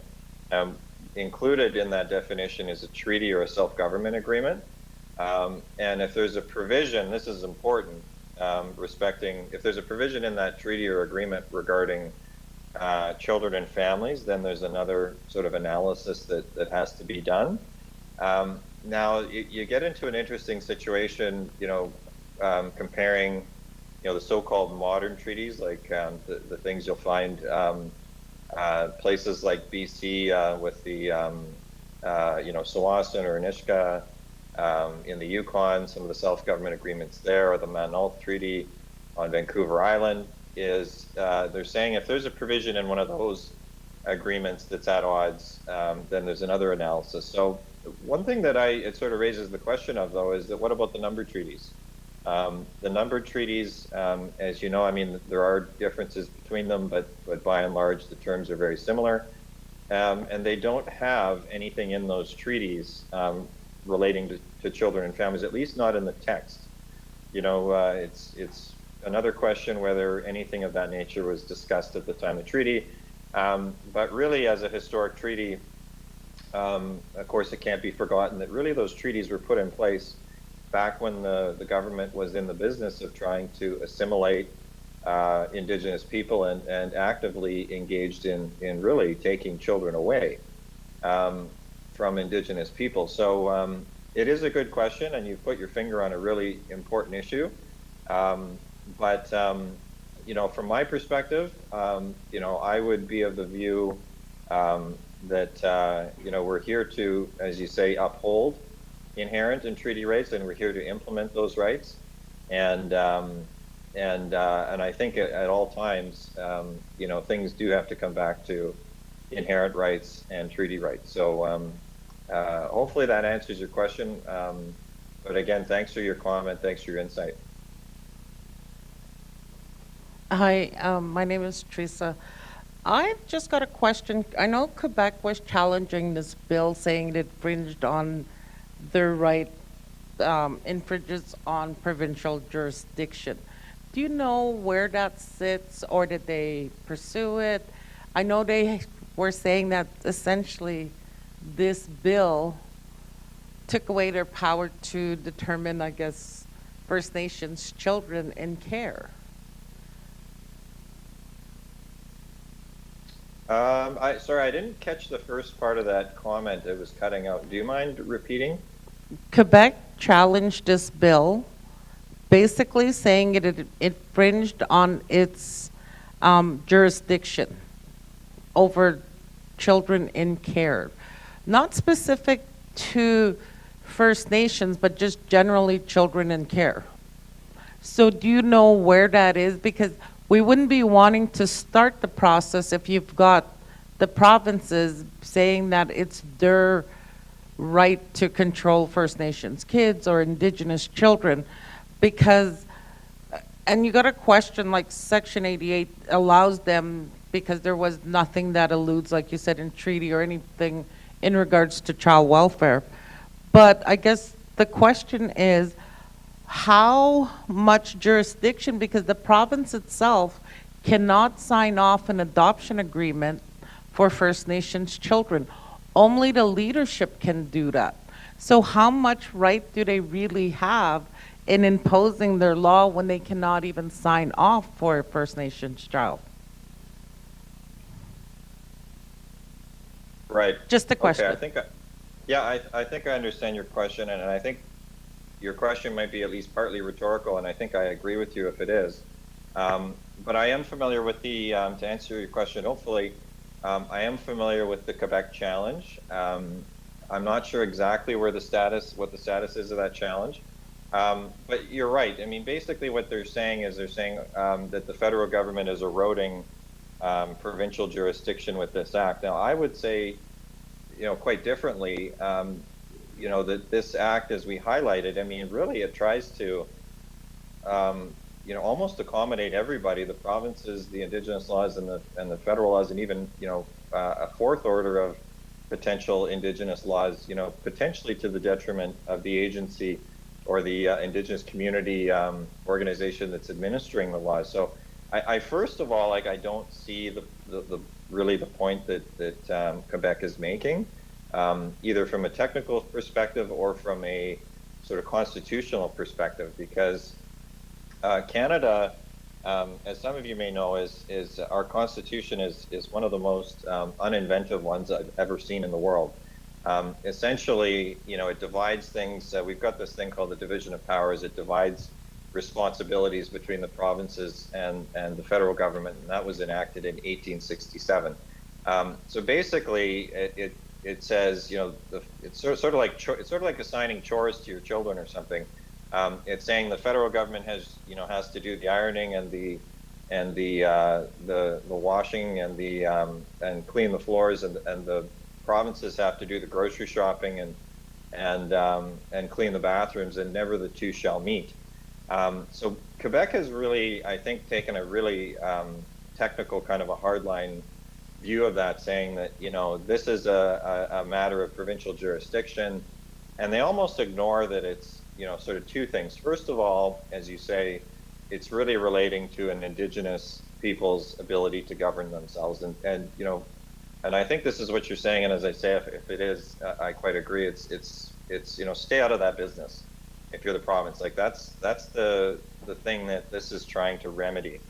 And so to the extent that a province would say, well, no, we want to hang on to that ability, I think that's wrong. I think that's wrong in this day and age, and I think it's wrong in view of what this legislation is actually trying to do.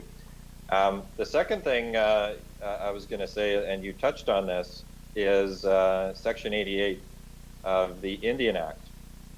So Section 88 is an interesting section because it really opens the door for the provinces to apply laws to Indigenous people. So normally, as I said, under these division of powers, the feds have Indians and lands reserved for Indians.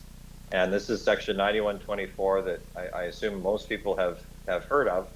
And it includes status Indians, non-status Indians, Métis, and Inuit.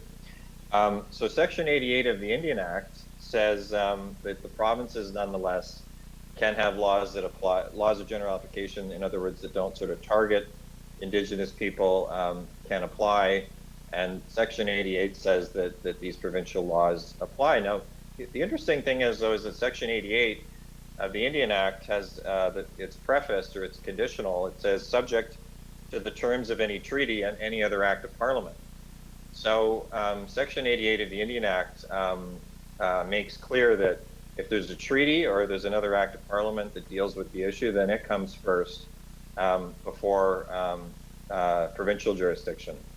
So I think to maybe boil down my comments a little more, I think that there's a lot of good arguments against what I think Quebec is trying to do.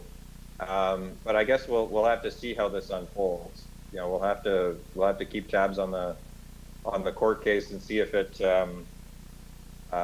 if Quebec gets any traction with this issue, and if any of the other provinces sort of join in. Right now, that's not clear. Thank you. So with that, I guess we want to thank both you gentlemen for taking the time to present to us the TCBI nations in the Treaty 6 traditional lands here in Alberta, but also for the people live streaming. It's good for them to hear all this information as they prepare for the most part, for preparing for Bill C-92. So it's going to be, for some, it's going to be a bit of a slow trail, but for others, like Cowessess, for example, they moved that fairly quick, but I think taking the time to really analyze everything step by step is the most important thing to do here. So I want to thank both of you, and maybe down the road, if there's any questions, or should we move away from this pandemic stuff where we can have face-to-face, maybe we can call upon both of you again to come and update us on any issues arising as a result of Bill C-92. So thank you very much. I appreciate it. So in our language, I guess it's Eksamaga. Ishnish, my language. Thank you. Okay, thank you very much, and we'd be happy to hear from anybody as a follow-up. Thank you. Thank you. Thanks, guys. Okay.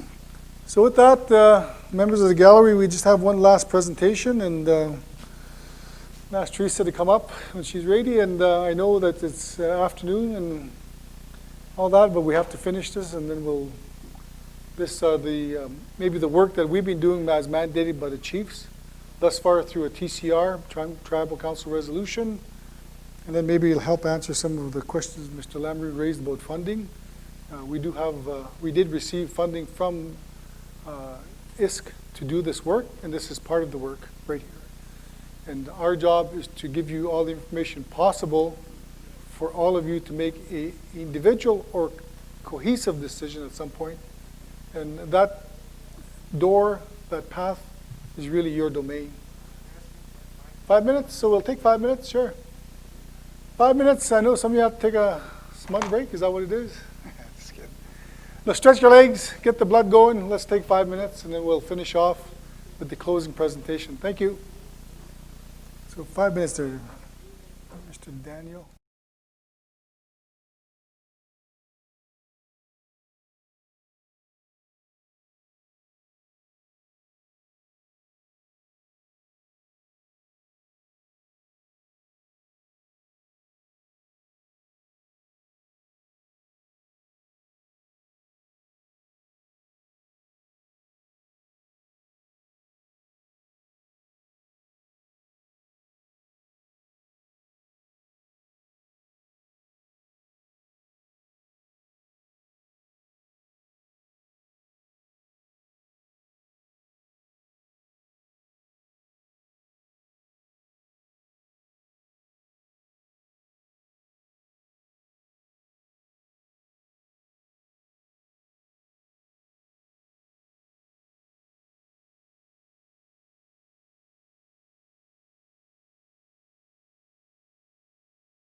identified by the leadership who's going to be on there, and then when the ad hoc work is finished, then we suddenly take the back seat, so to speak, because, and then we let the leaders, through their community consultations, do the finishing touches, so to speak. So our job is just to recommend a ad hoc committee to start working on this, and where do we go from here? And hopefully we don't miss anything during these very important historical engagements, I guess. So Teresa, I'm going to give you the floor, and I know you got the PowerPoint there, so thank you very much. Thank you. And Daniel, shut me off. Okay. I'm just going to try and do this as quickly as possible. So right now on the first slide, you're going to see current structure, which, you got to move to the next slide.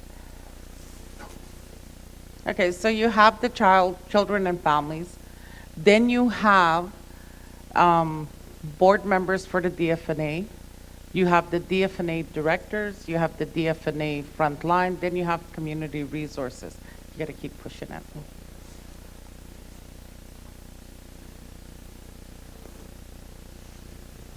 So the DFNA directors report to the board members that have been appointed from each of the nations.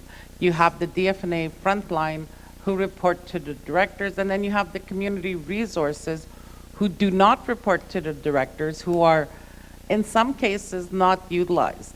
And why I say that is time and time again when we're meeting, that's one of the things that keeps coming up. Where is CFS right now? How come they're not involved? Things like that. You're going to have to keep pushing it. So on the other side of this light bulb is the leadership, the children, parent, and community. Those are 4 important components in CFS. And again, leadership, even though with the DFNAs, never ever gave over their jurisdiction to care for their children's or family. The agreements that currently exist are agreements. There's no jurisdictional transfer. That's why when there's an adoption or whatever, only leadership can sign that off. So the jurisdiction over their children was never rendered or surrendered by the leadership. You've always had it. That's why a director cannot sign off an adoption. So when we keep saying, well, it only comes to us now, there was always this, let's move away from it because of liability, blah, blah, blah, which still exists, but unfortunately, everybody's getting sued. Right down to workers are being sued, anybody involved in the case that goes wrong. So this curtain that used to exist doesn't exist. So the best way, and I was telling one of the board members, is to quit bringing in kids into care. If you set up a really good prevention program, you're going to have kids staying at home, staying in the community. So right now, we kind of have this structure where everybody has their own role, except, and it's supposed to be for the children and the families. However, some way, those arrows should have been pointing all towards the kids. It doesn't. It doesn't. I've been in child welfare a long time ago. I created these agreements, so that exists right now, the DFNAs, and I know Chief Digilé is like, now you're trying to correct what you did? So, our role as tribal chiefs right now is to provide all the information required, so leadership. I'm not talking about the DFNAs or board or whatever. Leadership, meaning chief and council, can make an educated decision as to where you want to go with child and family services. If it's status quo, it's status quo. If you want to let's look at a different model, then we have a year, 2 years, or whatever. We did get an initial amount to explore options, provide information, and that's all we're doing, is bringing about as many people who are involved in CFS to the table to look at what is their role, what have they done, things like that. You're gonna have to, Vanna over here is kind of, okay, keep going. We're on to the next slide, so you can probably skip this one. So the arrows are all pointing away from the kids and the families right now. So we need to change that. We need to change the direction that we're going. If we go into future and concern. So what we'd like to see or should be seeing is leadership involvement. Not saying apprehend, do this, but the creation of policy, the creation of the direction. We need to reduce the number of families involved in protection services. We need to increase family and community involvement. The concern right now, again, is the funding. Will there be funding? How do we move ahead? How do we look at the current system? How do the DFNAs fit into it? What would their role would still be protection, because we're not looking at taking over protection services. It's more prevention, intervention. And eventually, does it fall under a big umbrella where everybody is? So those are things that we would be looking at. What is the best option? So again, it goes into current versus the bill. What is at the nations? We're looking at the role of the province. How did, again, the government, and trilateral or bilateral, or is it an agreement, or is it an overall arching agreement with contracts? That's all to be determined by each of the nations. So we're gonna help and provide the resources, the information, but the direction is coming and should be coming from leadership. That's why when we got the funding, we didn't go approach the DFNAs, it went to leadership, because this bill is about what does leadership see for its own children. It's not saying anybody's doing a bad job or whatever, it's just saying leadership needs to be involved to set the direction. So again, the next slide was careful consideration, and I'm just trying to go through it really quick here.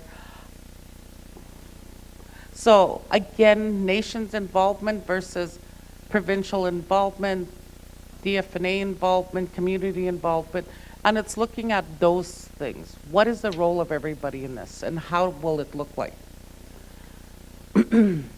This next slide was actually, if you go to current view of CFS, one more. Okay, so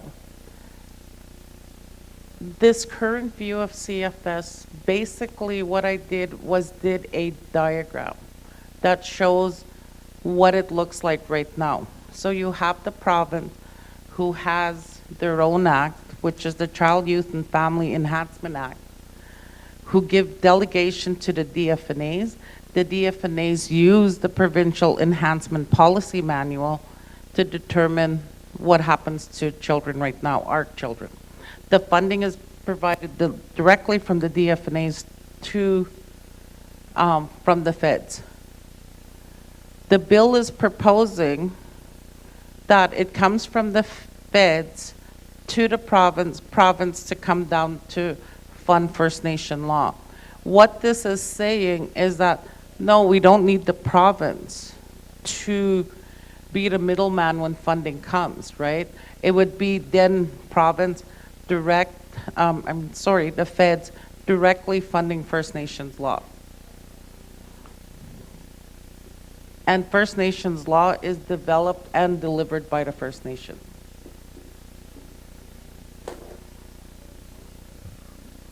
That was basically the easiest way I can illustrate the current mapping of what's going on. again, when we talk about current programs, when we say, well, we're going to have to develop a whole bunch of prevention programs. Not really. You do have a lot of prevention programs at the nation. They just have to be coordinated to address some of the issues. So you have like the personal development. Many of you deliver life skills. You have skills enhancement. You have the Jordan's Principle. You have COPH. Right now, many of your nations have children that stay with a cookum, an auntie, a sibling. One of the nations has right now 59 files, but they have only 19 CFS files because these other people have stepped forward to take care of kids without CFS involvement. Another one, a bigger nation, has 119 COPH files. So that means 119 family members came forward to look after a child that not theirs, but is blood related or however. So if that COPH program wasn't in existence, child welfare would be sky high at the nations. So that really is a prevention program. They don't sign legal authority. They don't sign any kind of agreement except the financial arrangement. The only thing is that they must claim child tax. So many of our nations have been doing this for a long time without being intrusive towards the families. So you come into the office, you fill out a form, the parent is the one that says, yes, they're looking after my child. Then every month you come in, and the thing that's required is report cards. So they track these kids. Are they in school? Things like that. So there is no threat of court or whatever. I mean, I personally would have been more scared of my late mom yelling at me if I wasn't raising my kids than I would be at any judge, for real. So we see a lot of those files. We have summer camps, we have sports supports, addiction awareness, we have a housing rental program, we have food banks, we have 7 sacred teaching, we have in-home support, we have adult education, we have employment supports. These are all in your communities right now. Those are prevention programs.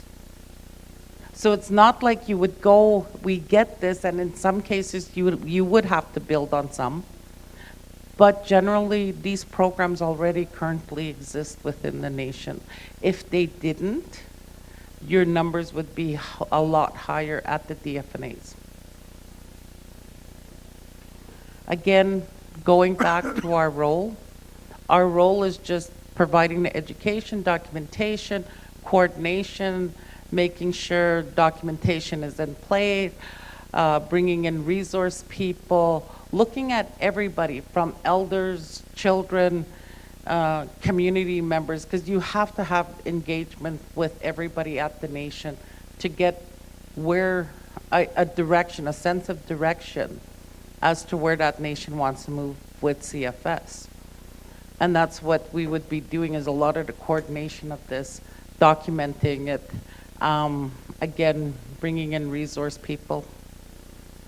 So if we go into the one that goes into kind of like the structural change as per TCB Articles of Agreement, which is the last slide. We just need to change, keep going. One more. So this is the org chart as per the Articles of Agreement developed by the chiefs of tribal chiefs. So this last one is basically having some kind of reporting piece back to the leadership. CFS does not necessarily have to directly report to the chiefs. This, under the Articles of Agreement, brings that, because it was developed out of tribal chiefs, but as like an arm's length. But when I was director, I had to report quarterly to the chiefs, reporting on number of kids, funding, things like that. Because what we see now is when the DFNAs or funding or agreements or things happen wrong or something is changing, that's the only time leadership is asked to become involved. So you want advocacy, but they're not involved. They don't have the background information. This kind of brings it to what's happening in CFS. What is it that we need to be aware of? These changes that are happening, what's going to be the impact? So that's what the Article of Agreement speaks to. The other thing that was approved was an ad hoc committee. And Cowessess chief spoke about his ad hoc and how that role in developing his act. And this would be, we're proposing the same kind of structure as the DFNAs, 2 per nation with 1 from the smaller nations kind of thing. And again, it's just, it would exist by appointment from the leadership, whoever they feel could assist in this, in trying to get something, all the information gathered. We would be looking at, hopefully starting soon, we need to have it,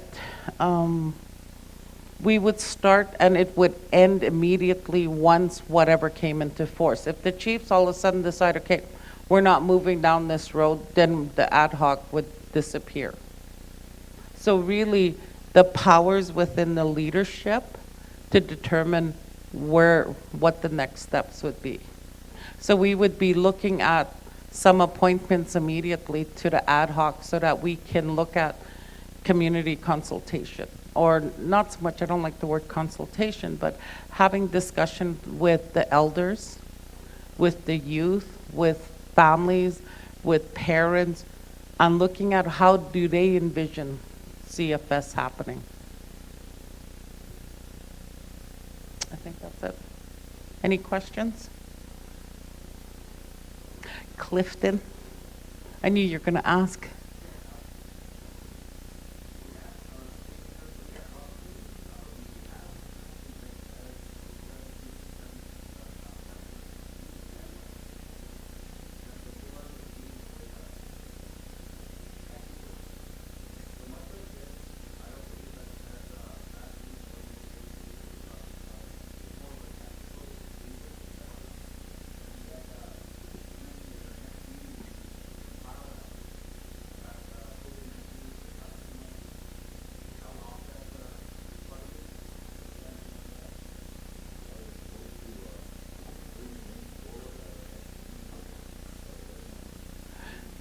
I think what you're looking at is more of a technical, but before you can move there, the chiefs have said, let's go to the grassroots, let's see what the elders are saying, let's look at what the parents are saying, let's see what the youth are saying, right? And so this ad hoc kind of would direct and help us facilitate those kind of things at grassroots. What the DFNAs are doing, it's not and it shouldn't be a war against old tribal chiefs, Teresa, and over here. What it is we're supposed to work together because it's the best interest of the child. In this role, the direction is coming from leadership to say, let's do this and let's do it correct.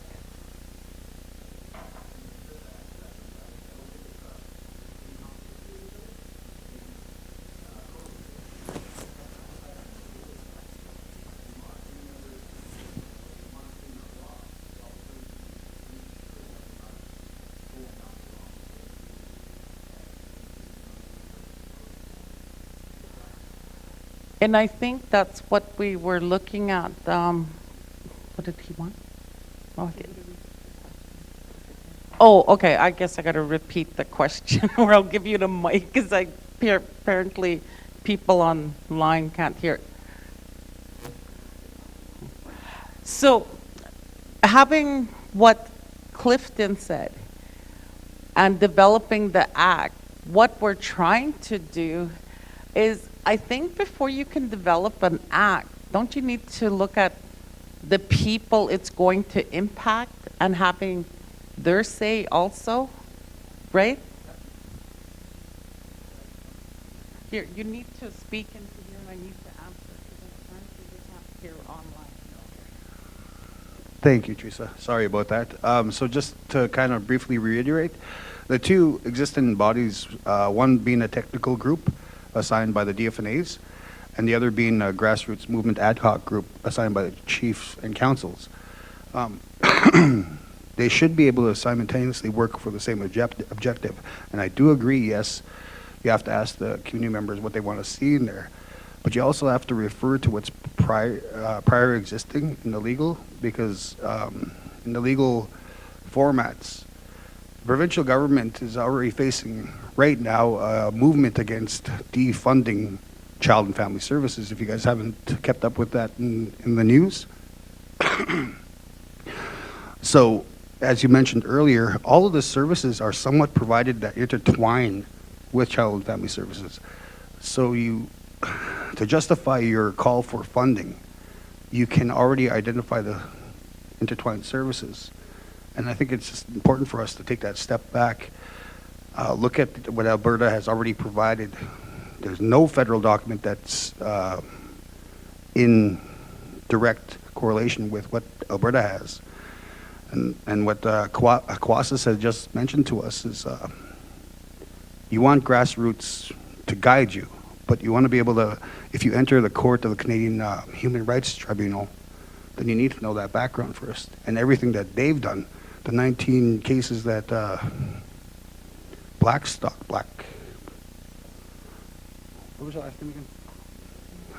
Blackstock, yes. Cindy Blackstock had mentioned, all of those can tie directly into it, but we have to word it properly in our own tongue, in our own way of speaking, but directly in response to the legal ramifications of those cases. And then everything that Willie just told us. So we can't count out the legal process, even if it's not our own judicial system, which we need to create to do what Cowessess is doing. We need to educate ourselves on that whole process. So I'm not saying in any way, shape, or form that they're competing. They're actually coexisting, and they have to. Thanks. Thank you. Stan, here. Hurry up, I'm gonna make you Facebook famous.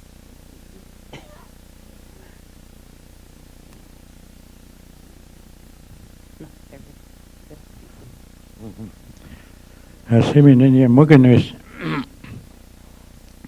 I guess the main objective that as an elder advice person is that we have to come up with a plan how to bring these kids back. That's the main goal that I want to see these kids to be accommodated. Let's not worry about the other parties or the other groups or to form them. It's the kids that we have to worry about. They're the ones that are going to see the future. If we don't look after them, they'll be lost. It's simple as that.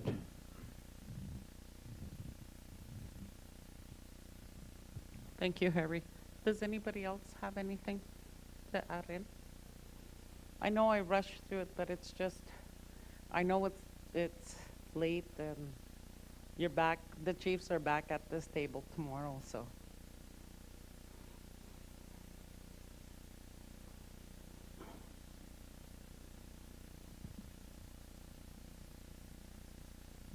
Real quick, the funding.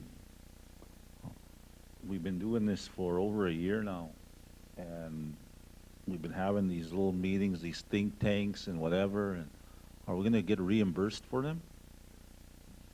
Okay, I know a letter went out to the Confederacy in regards to the funding that they got. And Greg, was that February when we met, when the Confederacy agreed that they would allocate a certain amount to each nation? I think it was February, right?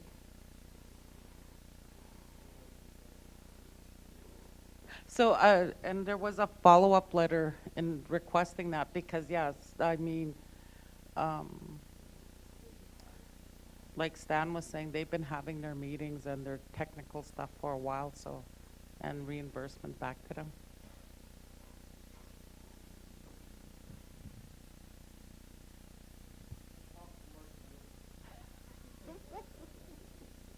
Does anybody else have any other questions?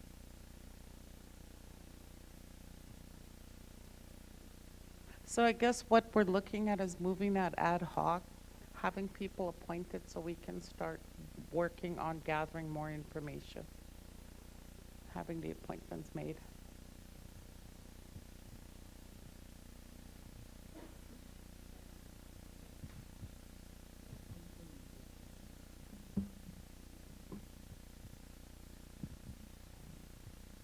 I cut myself off over here, so,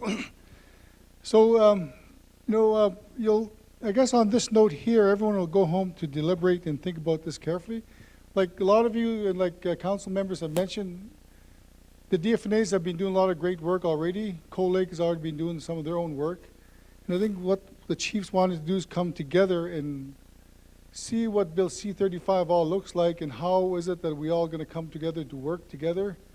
And we've already learned even today there's some very interesting things, but even when Gowlings talked, they even talked about the 4 laws that's going to be created, and what about intersecting laws? So if each nation makes their own laws, 6 laws, so how are you going to start coming together if a child is apprehended in, let's say, a nation over here, but that law, which supersedes what law? That child has dual citizenship, so whose law is going to apply? Whose law is going to trump who? We don't really want to see that. It should be equal law in my view. But let's say if you got the 6 nations, you got a law, each law here, and all of a sudden the child is in Saskatchewan, and now there's a situation of temporary guardianship order, for example, so which law applies? How is the law going to be implemented? So there's going to be a lot of work that still needs to be done here. And I guess our job is to help you move forward, facilitate, look at everything, examine everything, and then at the end of the day, at some point, the leadership respectfully will work together to make some decisions on where you want to place yourself. Like Cowessess, for example, they have their own law, each one nation. So that's your decision. We just give you the tools, then you make your decision. And at some point, the DFNAs, yes, we are going to bring you in, we're going to work together, and we're going to sit down just like this and start to drill things out. And what's going to work, what's the best practice, what hasn't worked, and all that. I can see that happening. And on the question on the funding, yes, Treaty 6 did receive funding. However, I don't know specifically how that's going to roll out, because I was told that they were supposed to allocate to each nation whatever monies they received. And I was hoping the former Grand Chief was going to speak about those issues, but he didn't, so we'll have to circle back and try, and maybe next presentation, we get a presentation of Treaty 6 on the position paper that they did, but also on the funding they received. Okay, where is that allocation and where is it going to go? Because we haven't heard. So the outstanding issue, the chiefs will have to caucus and speak about this, I guess, is the appointments of the ad hoc group. And again, ad hoc for the elders, it's just a temporary committee to get you through all the informational sessions of all the nation, the people, the children, the youth, everybody. And then after all the information is compiled, presented to the leadership, and then the ad hoc committee, I would think in most cases will dissolve, but in some cases that's your acumen. So in some cases you might be keeping some of them. In other words, this committee might form a new committee, who knows, I don't know, and all this stuff will start to flush itself out. Because at the end of the day, you could have a joint committee, or you could have or you might continue with status quo. It's something you will examine, and then you'll make that decision at the end of the day. And like the elders mentioned throughout the day, we're here because of the children. And this existed before, exists now, and it's going to happen tomorrow. There are children that are in danger every day, every minute, and we, the indigenous people, need to take control of our children because it's there and it's not going to go away, but we want a better place for our children and the caregivers tomorrow. That's what we have to fight for. And just to trying to recap just a little bit as best I can, but don't forget the biggest issue is Bill C-92 still has no funding attached to it. So we go forward, but at some point, if you're ready to negotiate a coordination agreement, then you heard from Gowlings, for example, and others, then you got to start negotiating the financial side of it. And hopefully, we get some acumen to come to speak to us about those things, and we can really flush out the financial needs of every nation. And I was talking to one of your elders who's left, and he was saying that we should really have infrastructure on the nations, like facilities, dorms, and all that for children. So, I mean, even that, you got to start thinking about that. And I guess with our brother nations, which is Cold Lake, for example, they would have to caucus amongst themselves at some point to decide if they're going to stay with the province or are they going to come in here. But at the same time, it depends on your position on the Indian Act, it depends on your position with the treaties. So there's a lot of moving parts too that you got to consider. So think about these things very carefully, and of course you got your legal arms as well. So they will advise you on maybe what steps to take, what recommendations to take, and so that's the point, I guess, is to work together and where do we go from here. So this is phase one after the COVID. So hopefully we can get another session where we'll have more people in the room and we can get away from this a little bit more. But if the people, meaning your citizens, like the live stream discussions, that's the decision of the leaders to continue this if you want to or not. So on this point, do the chiefs want to do closing comments on this very important discussions today? So I reached to the chiefs. Would you like to do closing comments? So if you can come up too, I'd appreciate it because that way the cameras. Oh my God, I'm on Canon camera. Hi. I'd just like to thank everyone for coming out today. It was very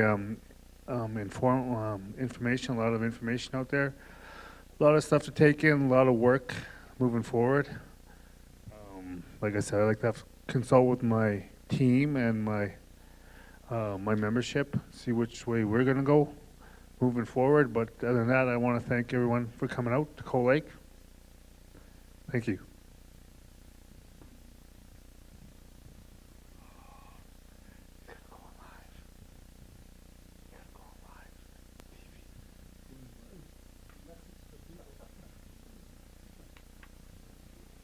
Okay, again, I'd like to thank the the team from TCBI.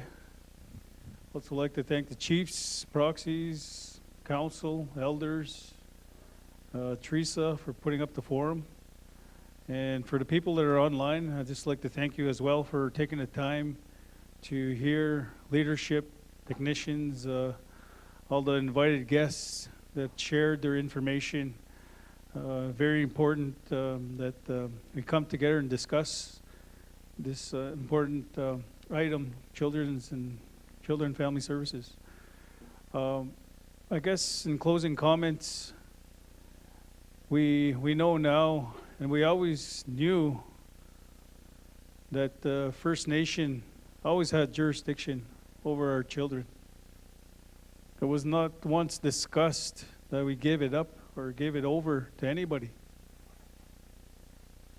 And when we really think about it, as parents, as grandparents, as guardians, they're not our children, they're the Creator's children. We've only been given that opportunity to raise them for Him, to do it right, to raise them with good surroundings, with family, with laughter, of our livelihood. And I just wanted to say those comments so that we refocus, we know what we're doing, that we don't get bogged down in the jargon. No offense to legal, but dealing with the different levels of government, we need to make sure that we stand firm where we were before, and we'll do it again. Stand firm for our kids so that we make the good decisions for them, and that they're able to enjoy life, learning their culture, their language, and everything that have opportunity to enjoy that we provided for them. And again, I'd just like to thank the team from TCBI and Teresa for putting this forum together. And there's a lot of work ahead of us. And let's do it together. And with that, hi, nanaskumten.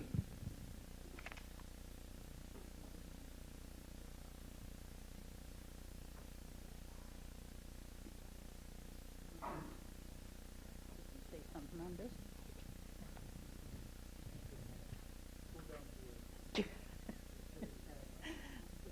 Just Jace here. Os gehtgopis seuskunni hiosigason. My name is Jermaine Anderson, Chief Beaver Lake Cree Nation. Pleased to meet you, the lawyer from the West Society.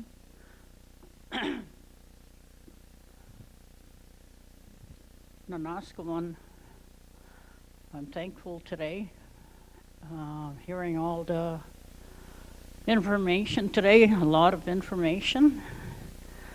And I just want to ask a question, where was I when all this was being planned? But anyway, what I don't understand is the ad hoc committee. There's 2 from each nation. Coal Lake is just one, right? Whitefish Lake, Frog Lake, is that their bigger nations? So they get 2 people on their board, and us 3 nations get 1 on our board, for the board.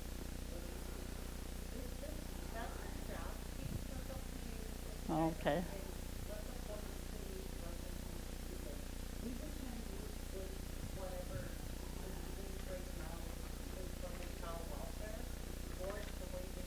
Mm-hmm.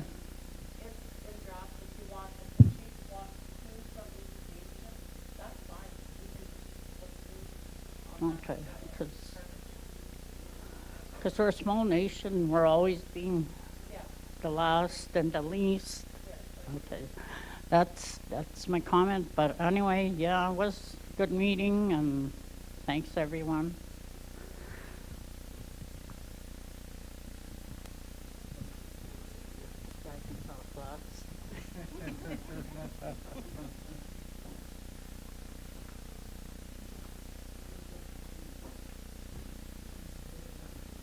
I just want to again thank everybody, all the presenters, the elder for the prayer this morning, all the chiefs, the counselors, the elders that stuck it out with us here today, our legal team.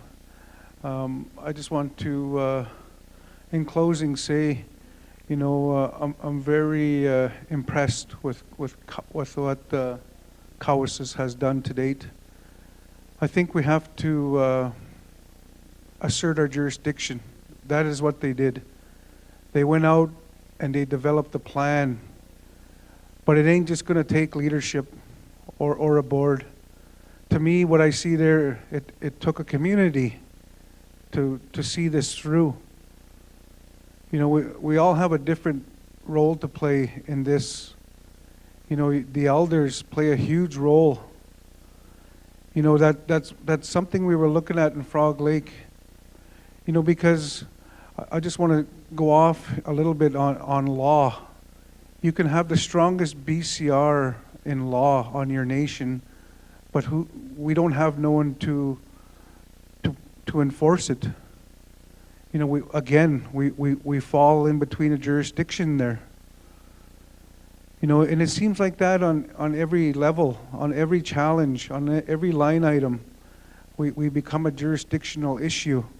We get bounced back and forth between the province and the federal government. You know, and I always refer to young Jordan Anderson, God rest his soul. You know, if it wasn't for him, you know, that's what I say. We get bounced back and forth, and it just makes it seem like it's always a money issue. And I said that the government needs to look at us as human beings and to work together if they really want to help. You know, but we have to be involved as First Nations, and we really have to put our heart and our minds and our time into it. You know, I'd like to see maybe we go into different nations. We go into different nations and host these meetings. You know, because a lot of people don't know the challenges that we have, that we're forced up against as leadership. Like I said earlier, that bill was created, and you won't find much input from First Nations, our directors, our DFNAs, and also the leadership. You know, so in closing, I want to thank everybody for today. I want to thank Cam and Deb and Teresa, and also this gentleman here helping us here with the technical side here. And I'm going to ask our elder, who did you give the tobacco to? Donald Cross, to close the meeting in prayer, and to the people that are listening, that you know, I think it gives us a chance to put our minds together, and at the same time we have to think about treaty, because we never surrendered our children. We never created the welfare system. Our people were very hardworking First Nations people. We had our own trade. We had our own economy. So with that, you know, we have to keep that in mind. You know, we have to raise our kids in a good way. Help the families that are struggling through ceremony. Work together. Pick them up. You know, reach out to one another. Be good neighbors. You know, with that, I thank everyone for listening, and we'll close the meeting with a prayer. Hi.